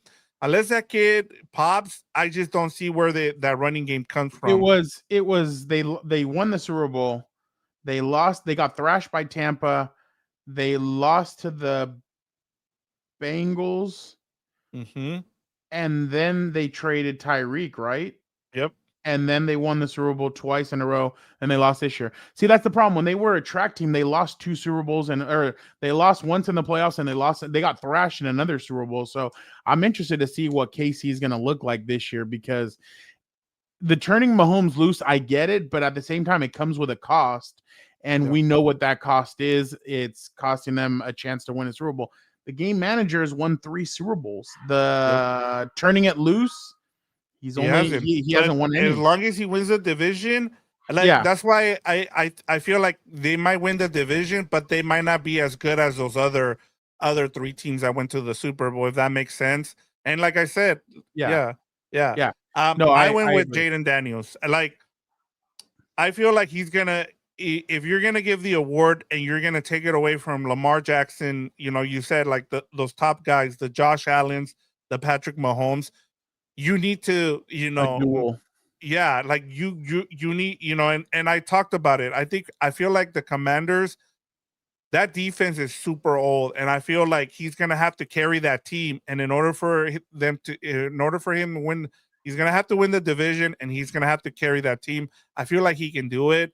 I was so wrong about him. I thought I didn't think he was gonna be as good as he's been, and that was on me. But I just feel like they're putting a lot on him, and if I feel like he can. I feel like he can fulfill it. And if he does, he's going to win the MVP. He's another guy that I feel can take that leap. We saw Lamar. We saw some of those guys winning. Patrick Mahomes won it in his second year. So I could see Jaden also taking that leap in his second year and winning the MVP. Gilbert gets pissed when I mention, I'm like, I've seen this before. He's not RG3. And I'm like, I've seen this before. And he's not RG3. I'm like, all right, sorry. So, but yeah, no, that was a very good episode. Again, I apologize to everybody for being in the car. I was driving back from the Chargers. It was a good day, but yeah, Jorge, we're still live. Hey, we like it when Gilbert gets pissed. Guys, don't forget, this week I have a bunch of stuff coming out. I talked to Keenan Allen one-on-one. That story will be coming out probably either Thursday or Friday. I still don't know. Thursday or Friday, expect one thing from me each day. Thursday, I talked to Joe Alt. I talked to the Notre Dame offensive line coach and spoke to him about Joe Alt, and he gave me some good stuff about who Joe Alt is and what he loves about him. So I'll be writing about that stuff. And then for you Rams fans, I have a Puna Ford story coming out as well that you guys need to check out. Puna said that he's just trying to be the shrimp to the gumbo and add a little bit of flavor to that. Angel, I will not be going to Brazil. I am good. Becton scandal rumor? What is that? What are we talking about? I have not. He's been back at practice, and that's all I know. I don't know about a scandal rumor. I don't know. I haven't been on social media in a minute, so I don't know what they're talking about. But Angel, no, I will not be going to Brazil. I did not want to stamp my passport that way. I will be watching it from the comfort of my couch, as are many people. But yeah, make sure you guys check out everything that we got going on. Don't forget, Lunes Live comes back on Monday.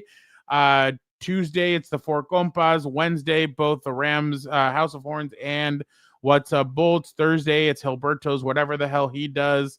So make sure you guys tune into all of that stuff. We have a bunch of content for you guys. And this should be a great season. A lot of fun doing this. Again, I know you guys are just going to have to be patient with us, especially with Dan, because Dan's going to, honestly, for What's Up Bolts, I'm going to be going around his schedule like we did last year. But yeah, we're excited to bring you guys more content this year, more stuff. And that's why before they headed out, Vic, I wanted to get them on 5 games for the week just because we want to start off I feel like every year we don't do the first week. So I'm like, okay, let's get these these first 5 games in. That's usually what we do, right? 5? Yep. Yeah, okay. 5. There are 5 picks. Yep. So, you're right. I totally forgot about that. Yeah, I was so focused on everything else that I totally forgot. Oh, that's why I was like, okay, I'm gonna assist with this. So, all right. So obviously, before we go, was it you and Dan who picked the Bucks, or was it you and Gilbert, if you can recall? The division? No, for the picks, because those are the only ones I missed. It was Dan and myself. Dan and yourself. So Dan. Yeah, because sorry, my bad. I pressed the wrong thing. You're good. No, it was Dan and myself. Gilbert said the Falcons are at home. The Falcons are going to win. So he went with the Falcons. But all right. So yeah, you guys know the lineup. You guys know everything. Don't forget Thursday, Friday, and Sunday. I'll be releasing an article each of those days. So you guys check out all the stuff that I've been cooking up for these. I'm telling you, I sat in 3-hour traffic for you guys. I spoke to Keenan today, and that should be a good one coming out. So, and if you guys want me to tease it even more, we spoke about the game against the Texans. So make sure you guys tune in. Make sure you guys read it, because I spoke to him about what his thoughts were. Got his thoughts on that game. So don't forget, again, thank you guys so much. Appreciate you guys. We are back. The NFL season is back, baby. We are, man, I can't believe how quickly the offseason went. One minute we're in New Orleans, and another minute we're ready for the NFL season to start. But NFL season starts, we're gonna be in the Bay Area I know, for real. Thursday, the NFL Angel on my Twitter or the Compas Twitter usually retweets the stories. So make sure you just tune into either my Twitter at Real F Ramirez or Compas on the Beat. I think it's at COTB. Yep. Yeah. There you go. So make sure you guys tune in. Again, thank you guys so much. We're back. The NFL starts Thursday. Then you got Friday. Then you got college football on Saturday. Then you got NFL on. My bad, Angel. Go to the Sporting Tribune, sportingtribune.com, and just go to the Chargers section. Those should be there Thursday. Probably Thursday around 10, 11 a.m. And then Friday 10, 11 a.m. And then, the Rams stuff, I'm sure you don't really care about. But if you do, Sunday at around 9 a.m., it should be there. But again, thank you guys so much. You guys are the best. Angel, Jorge, Cheese Eating Bastard, S Megma 59, Alex, Charlie, Brian, Angelica, Chasing Ghost, and MNDS. Jesse, Tay, Xavier, Rob G, and you guys are the best. Thank you guys so much for commenting. We are gonna get out of here, but thank you guys again so much. We will see you guys on Wednesday. Hey, don't forget Wednesday. What's up, Bolts? 6:30. Oh, my bad. Sorry. House of Horns 5 to 6 tentatively, according to Gilbert. You could go before. You ain't going before. You guys are going after that. And then what's up, Bolts? 6:30 to about 7:15. Oh, special guest on What's Up Bolts tomorrow, so don't miss it. Dan knows nothing about it, so he is going to be surprised. It's going to be fun. Don't miss it. And then obviously Friday night an hour after the Chargers game is over, make sure you guys come back to What's Up Bolts. Gilbert and I will have the recap. Dan will be at his football game, so he will not be able to jump on. I'll be tuning in on Friday. Yeah, and then Sunday, House of Horns right after Texans and Rams. So make sure you guys tune into that. And then Lunes Live starts Monday at 3:30 p.m. Do not miss it because we are back in football mode. Again, thank you guys so much. You guys are the best. We are getting out of here. It is week 1, Vic. Let's get it going on to week 1. Thank you guys so much. Have a safe rest of your guys' week.